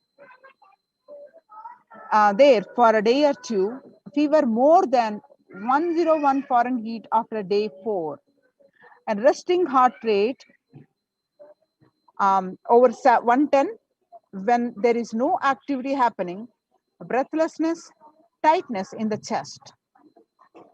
Oxygen saturation less than 94% on pulse oximeter. Our 6-minute walk test record the saturation rate before and after walking briskly for 6 minutes. If the saturation falls by more than 3%, it is not favorable, and less than 94% is not good too. Relentless cough, continuous coughing. You can see the pictures of in-campus ambulances. The ambulances pictures you can see. The second line quarantine. The prevention is the best medicine.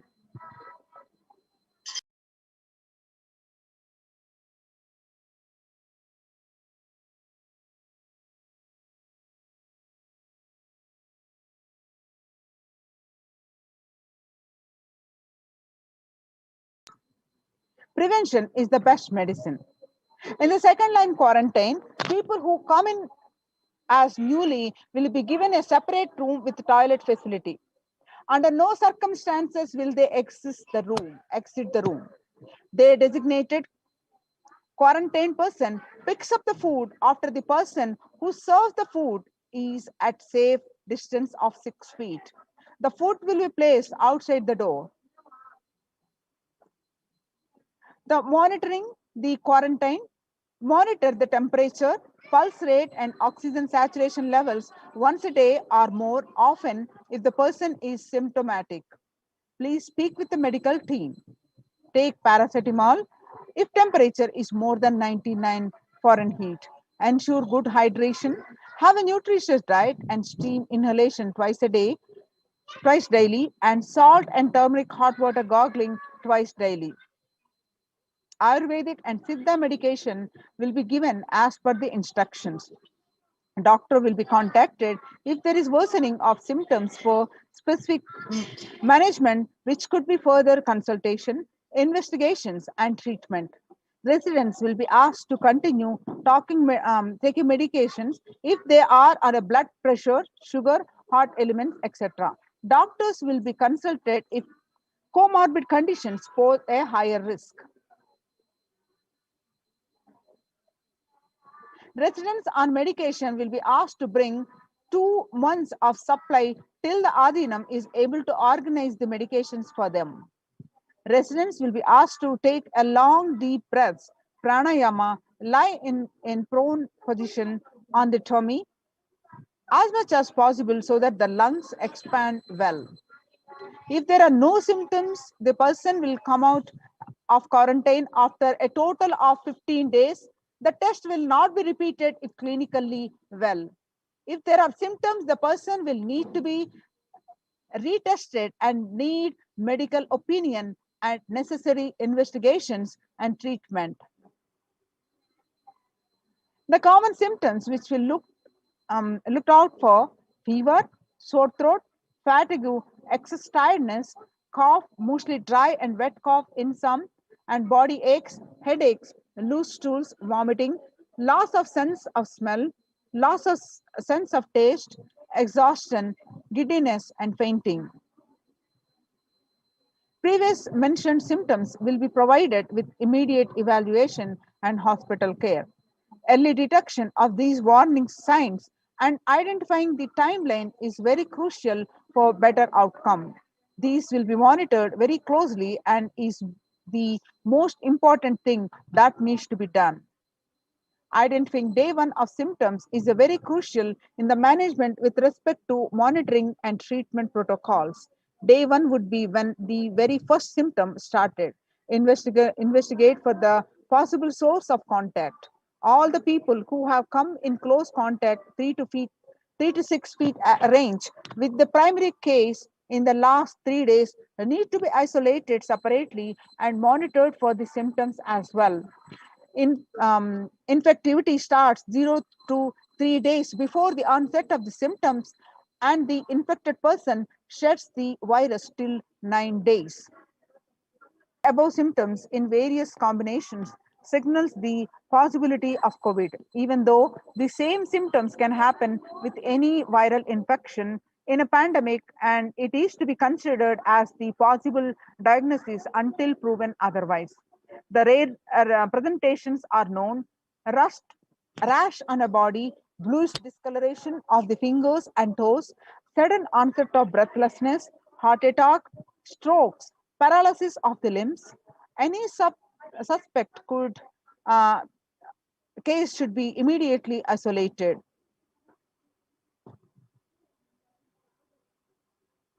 Now, the second line of quarantine includes no visitors to be allowed in the vicinity of the quarantined person. In case the person being quarantined becomes symptomatic, all the close contacts taking care will be quarantined for 15 days and followed up for an additional 15 days or till the report of such a case turns out negative on lab testing. The environmental sanitization includes clean and disinfectant frequently touched surfaces in the quarantine person's room, that is bed frames, tables, etc. Daily with the bleach solution. Clean and disinfectant toilet surfaces daily with regular household bleach solution, um, and with the disinfectants, and clean the clothes and other linen used by the person separately using common household detergent and dry. The Adhinavasis coming into the Adhinam. These are the mandatory requirements. The Adhinavasis coming into the Adhinam must make the following medical tests. Results to be sent to the doctors here, Dr. Ma Santan Lakshmi, Dr. Ma Atmanindanamma, and RN Ma Chandravidya. And the email ID is the ma.santanlakshmi at nithyanandauniversity.org. The medical tests, mandatory requirements which are to be done before coming are complete blood count with peripheral smear, blood group type, fasting and post prandial blood sugar, renal function test, blood urea and serum creatinine, and VDRL test and HBsAg test, HIV test, thyroid function test, serum T3 and T4 TSH test, ECG test, liver function test, lipid profile test,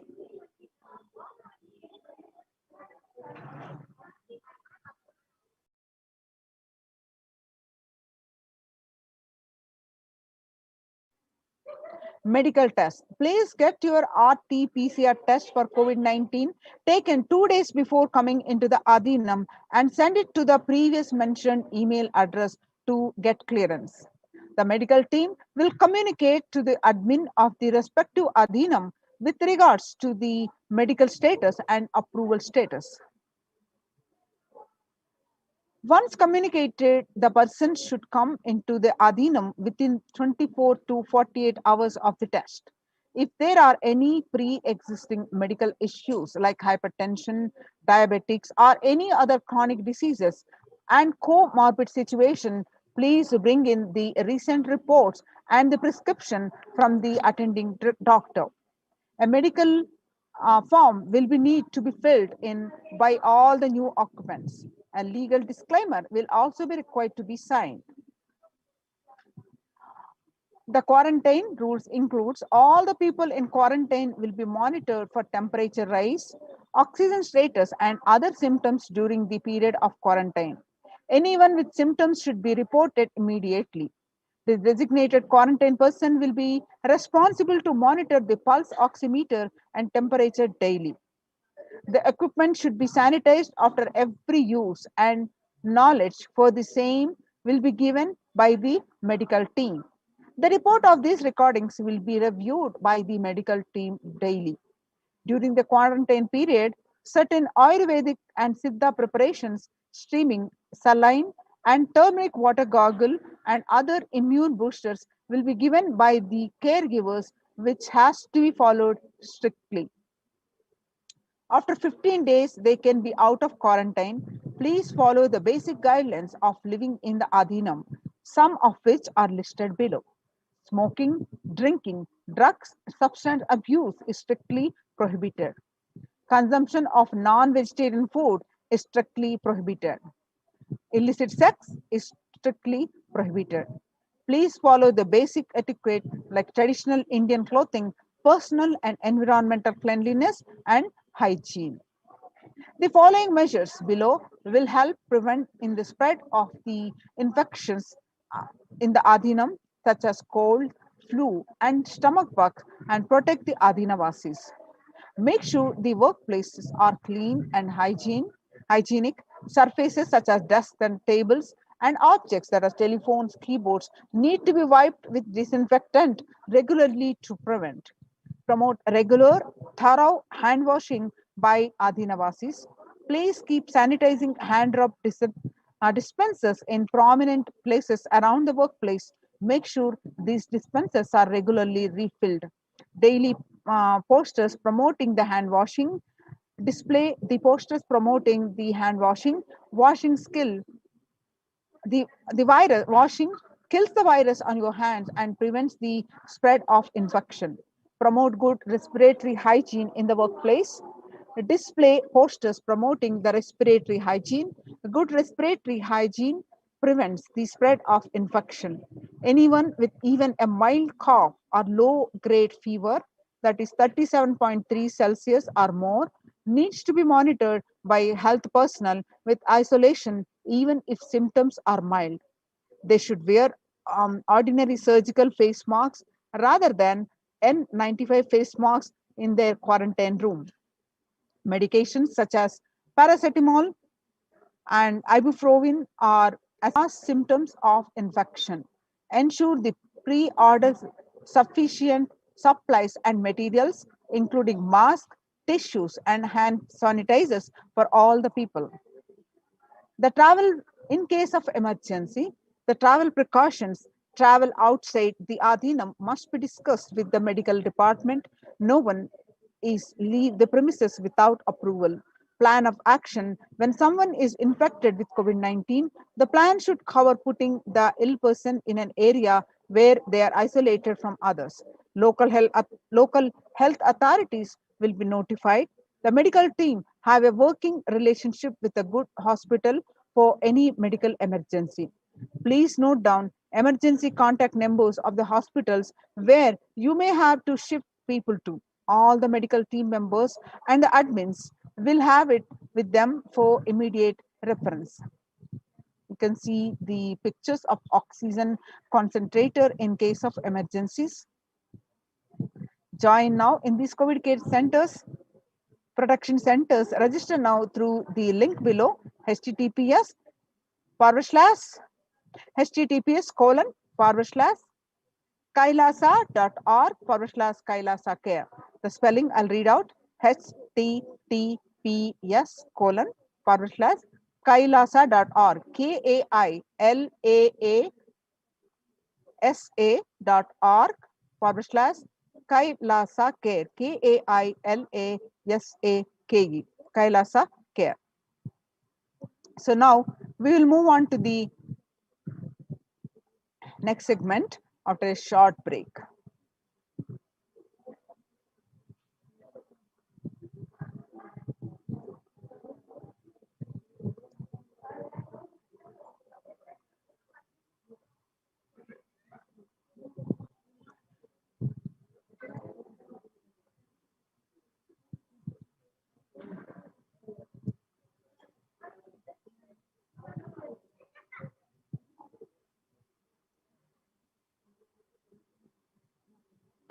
Now, welcome back.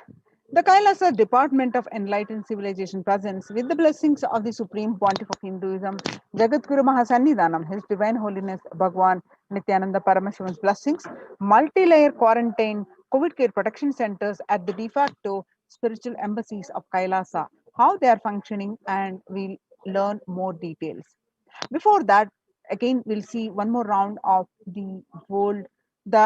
In this segment, you see that the need of the Annadan, that Supreme Pontiff of Hinduism doing while continuously is upbringing itself was like that, and continuously he's promoting across the Kailasas embassies. What is the need for the Annadan?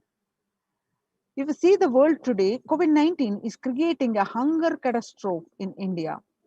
The pandemic has led to increase in the global food insecurity, affecting vulnerable households in almost every country. It has exacerbated the existing inequalities, pushing millions of people into the vicious cycles of economic stagnation, loss of livelihood, and worsening of food insecurity. The World Bank estimates that 71 million people will be pushed into extreme poverty across the globe as a result of the pandemic. The World Food Programme estimates that an additional 130 million people could fall into the category of food insecure over and above the 820 million who were classified as such by the 2019 State of Food Insecurity in the World report. Hunger in plain sight. COVID-19 worsens the plight of food insecurity. More than 50 million people have experienced the food insecurity during the pandemic, up to 35 million in 2019, according to the Feeding America nonprofit, the nation's largest domestic hunger relief organization. The child malnutrition and the hunger skyrocket in Haiti as COVID-19 infection spike. At least 86,000 children are at risk of developing the severe to acute child malnutrition this year in Haiti. According to sources connected to the United Nations Children's Fund, the number of children projected to suffer from starvation this year has doubled as the impoverished nation continues to grapple with extraordinary political and social crisis exacerbated by the pandemic.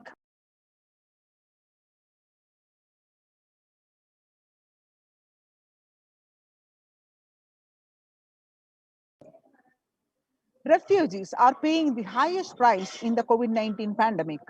Vulnerable groups such as refugees are paying the highest price in the COVID-19 pandemic.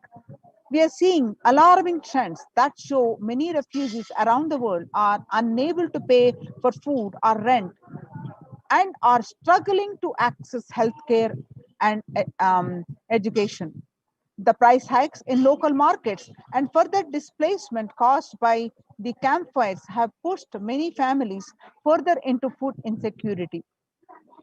During April and May, around 30,000 refugees in the Cox's Bazar camps raised questions and concerns, with 63% seeking services, including urgent food relief, shelter. Just one third, that is 37%, requested health and medical care. The famine risk spikes amid conflict, COVID-19, and funding gaps. The number of people on the brink of famine has risen from 34 million projected at the beginning of the year to 41 million projected as of June. He said, without immediate emergency food assistance, they too will face the starvation, as the slightest shock will push them over the cliff into famine conditions. The World Bank releases a report on growing food insecurity that the World Bank released an analysis of the rising food insecurity rates in response to the COVID-19 pandemic. The report released on Monday, 20th, 2021, on May 20th, 2021, stated that COVID-19 impacts have led to severe and widespread increase in global food insecurity, affecting vulnerable households in almost every country, with impact expected to continue through 2021 and into 2022. It also states that the global food prices increased significantly by 38% since January 2020.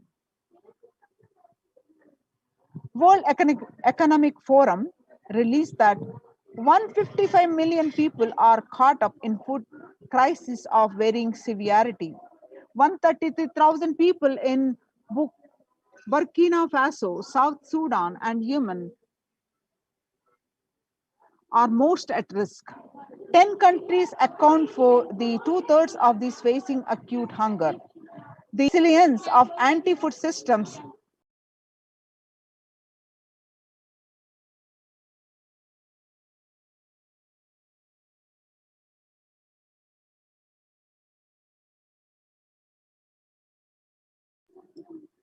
The resilience of anti-food systems is being eroded by conflict, insecurity, and environmental trends.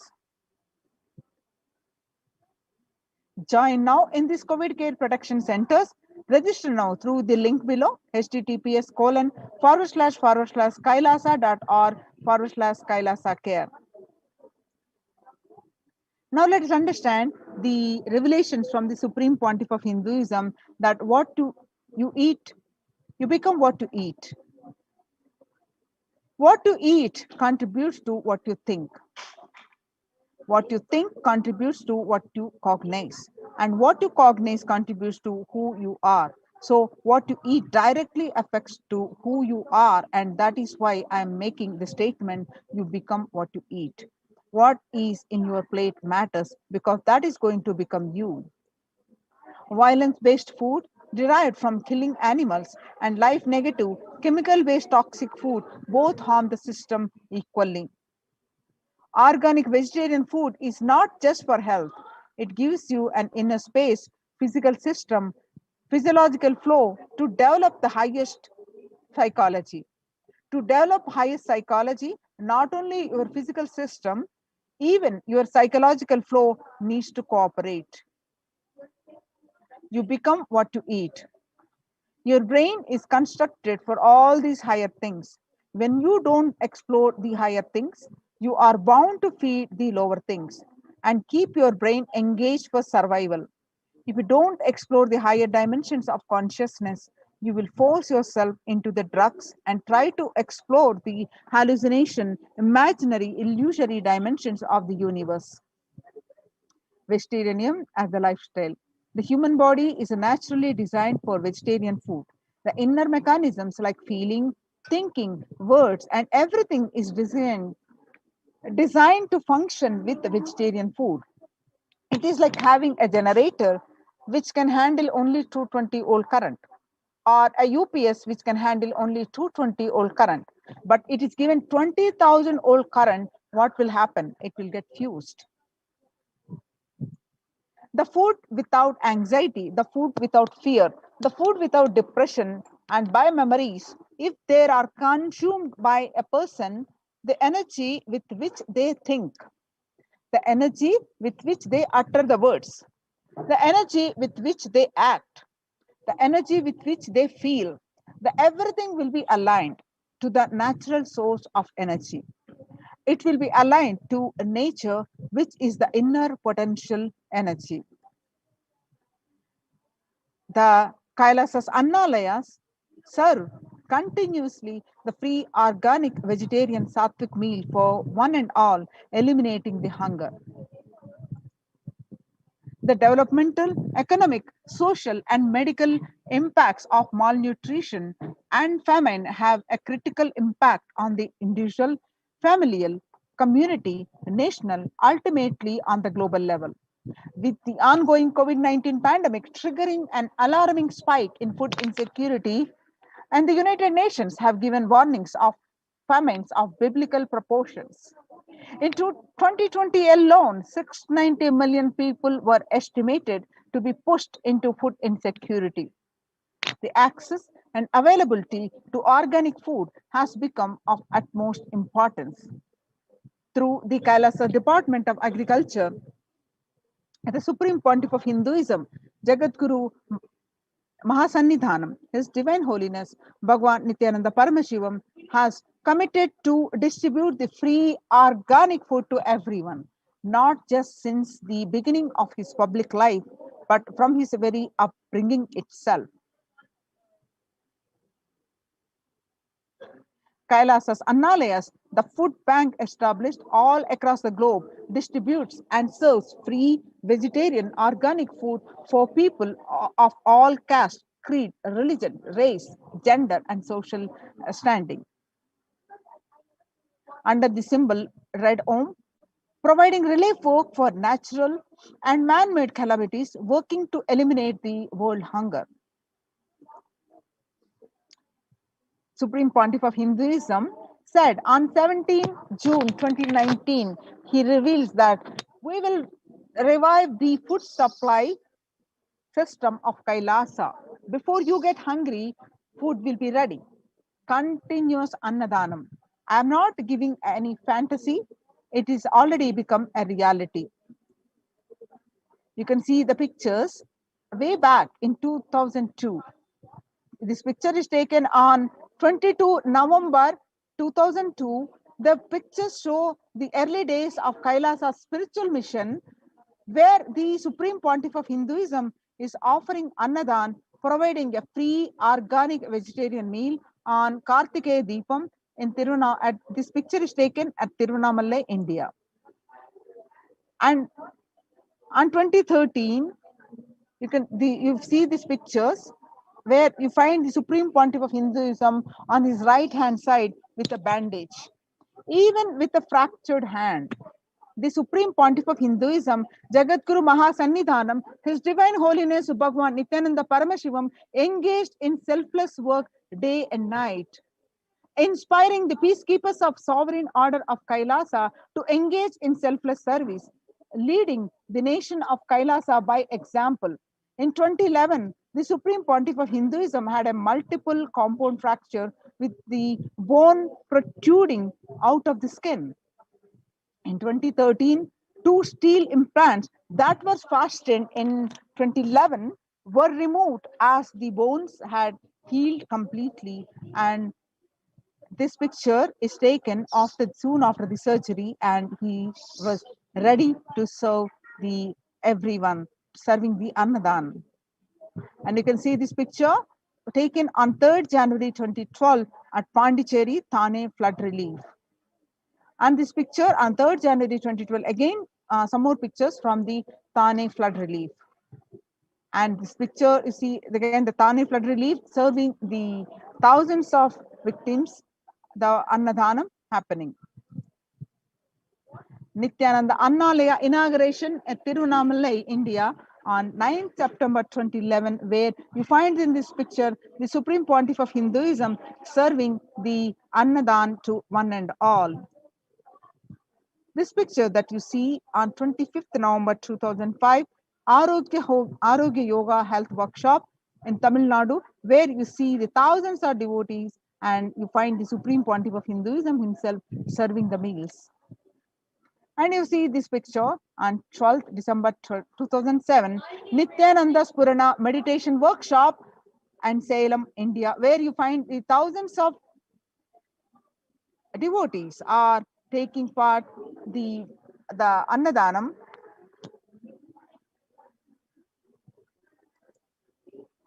You find this picture on 20th September 2012, Nithyananda Purana Meditation Workshop in Tirunamallai, India.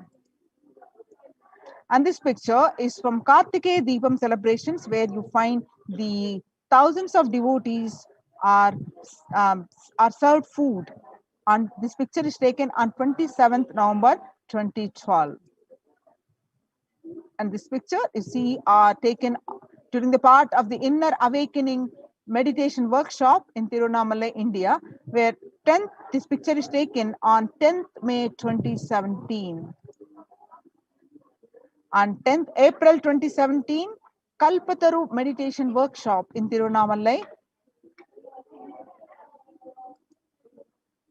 Now, we see these pictures as part of the Kumbh Mela, which happened on 2016. Pictures are taken on 5th May 2016.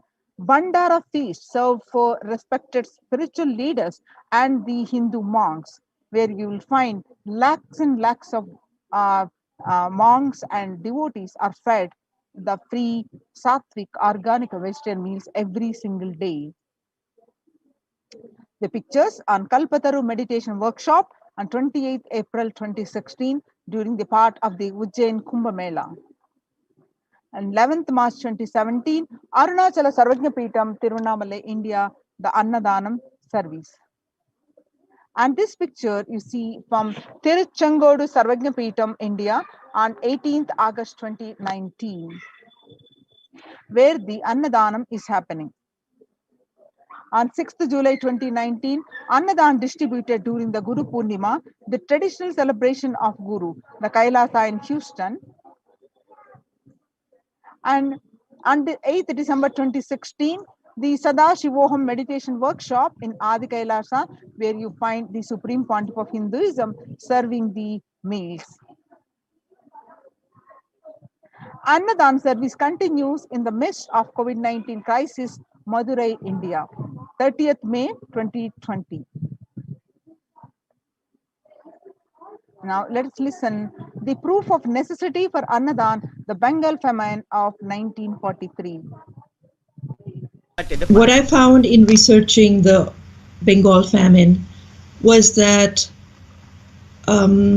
Churchill did several things that greatly aggravated the death toll. India was being used extensively for the war effort. Indian resources, Indian soldiers, and Churchill repeatedly refused to acknowledge the fact that the extent to which India was used could lead to famine. Viceroy to India, Archibald Wavell, called the Bengal famine one of the greatest disasters to have befallen people under British rule, and said the reputational damage was incalculable. During one government discussion about famine relief, Secretary of State for India Leopold Amery recorded Mr. Churchill saying that any aid sent would be insufficient because Indians bred like rabbits. Now you see,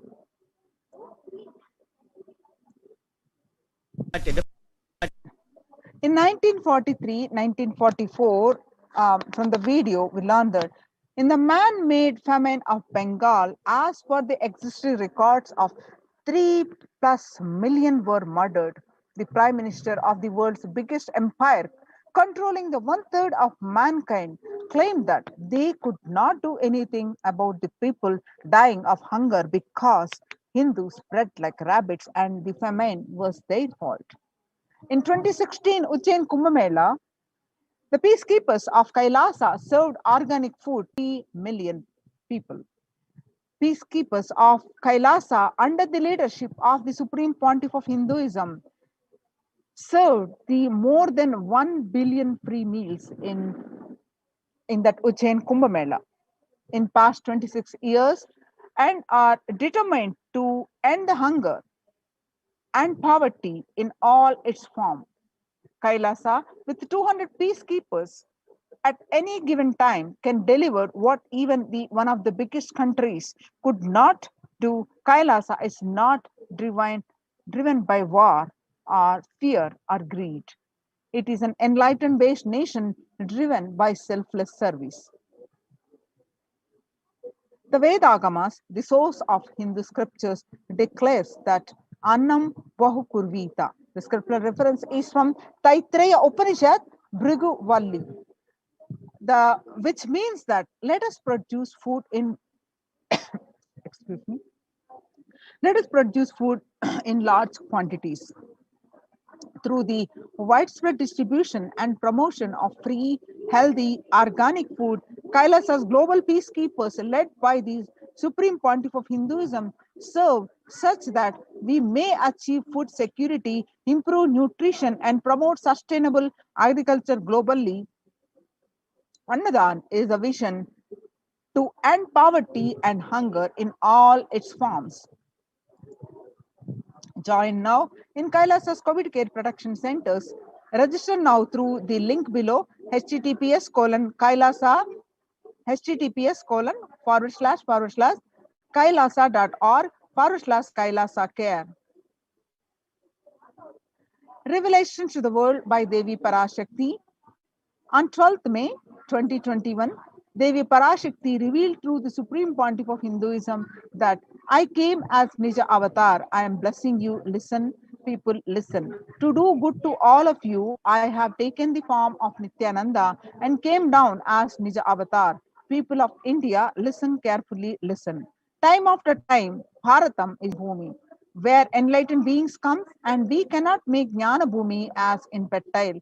Enlightened beings have to come. They have to live and it has to flower. Few hypocrites, because they are stuck in delusion, we cannot sacrifice the world. Cosmos cannot be destroyed. The ship I did to save the cosmos from being destroyed, that is called Adi Kailasa. The ship I did to protect beings from Pralaya is Adi Kailasa. Because of conspiracy of Drohis and enemies rule, the captain has to leave the ship. Before 12 years, knowing the great deluge that is going to happen, all Aushadas by this Guru Purnima, that Jnana Rasavadam,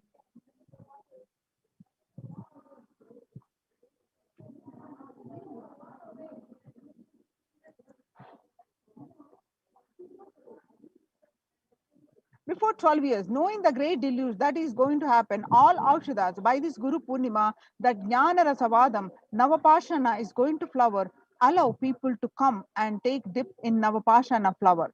People, whoever comes and dip in Vaidasarovar, they will not have death, they will not have corona. Crores and crores of people will come in line every day and they will come and dip in the Ananda Lingam.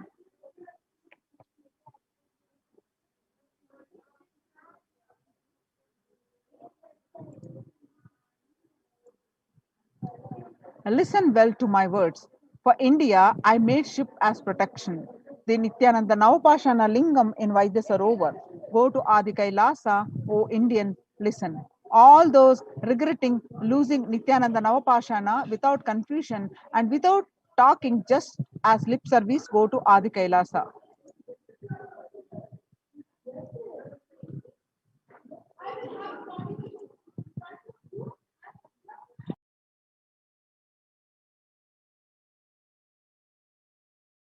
Continue the next segment after a short break.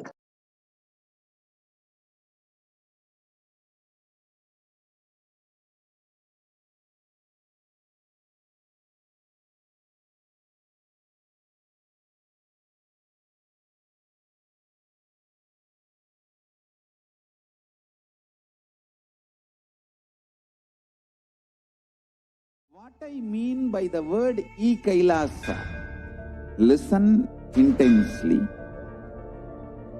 Enlightenment ecosystem, literally enlightenment itself, in your own home, wherever you are. If you cannot come to Kailasa, it's okay. Kailasa can come to you. Kailasa coming to you is e-Kailasa.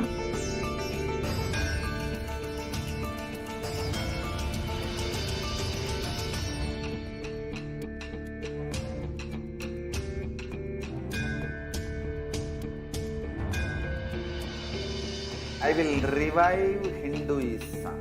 I am a Hindu revivalist, not by any revolution, but by evolution.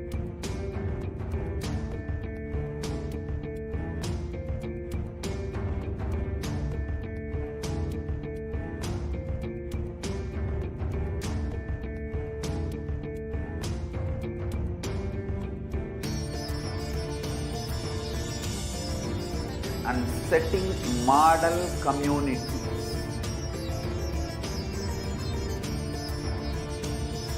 Kailasas, enlightenment ecosystems, Sarvanya Pitas all over the world.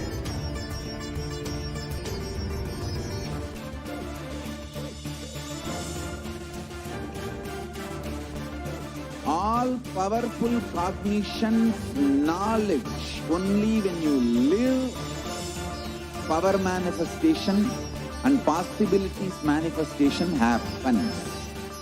It's a fundamental truth.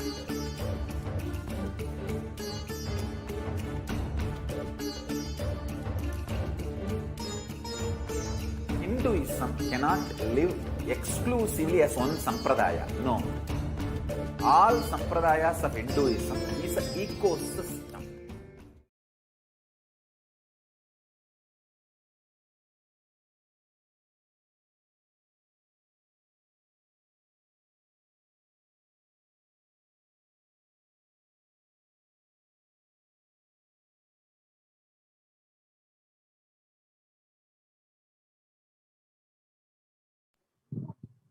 Sorry for the technical glitch. Okay. So on 12th May 2021, Devi continued to say that Before 12 years, knowing the great deluge that is going to happen, all Aushadas by this Guru Purnima, that Jnana Rasavadam, Navapashana is going to flower. Allow people to come and take dip in Navapashana flower. People, whoever comes and dip in Vaidya Sarovar, they will not have death. They will not have corona. Crores and crores of people will come in time. Every day they will come and dip in the Ananda Lingam. On 13th May 2021, Devi continued to reveal that, listen well to my words. For India, I made ship as protection. The Nithyananda Navapashana Lingam in Vaidya Sarovar. Go to Adi Kailasa, O Indians, listen. All those regretting losing Nithyananda Nija Avatara, without confusion and without talking, just as a lip service, go to Adi Kailasa. Scores of people will come there looking for health, Navapashana water feast and medicine, to get health and protection and enlightenment. To protect India from the great destruction, I, Parashakti, made this huge ship. Even if the captain is not there, ship is there. When the first world countries closed their borders during a massive global emergency, Kailasa has opened its doors to all without exception. Join now in one of the COVID care centers. Kailasa rushes to aid India as India finds itself on the verge of COVID-19 third wave. Multiple free COVID care centers opened across India. Various social services offered during the pandemic in the Kailasa de facto spiritual embassies across India. Spiritual services offered during the pandemic in Kailasa's de facto spiritual embassies across India, and cosmic revelations on global pandemic.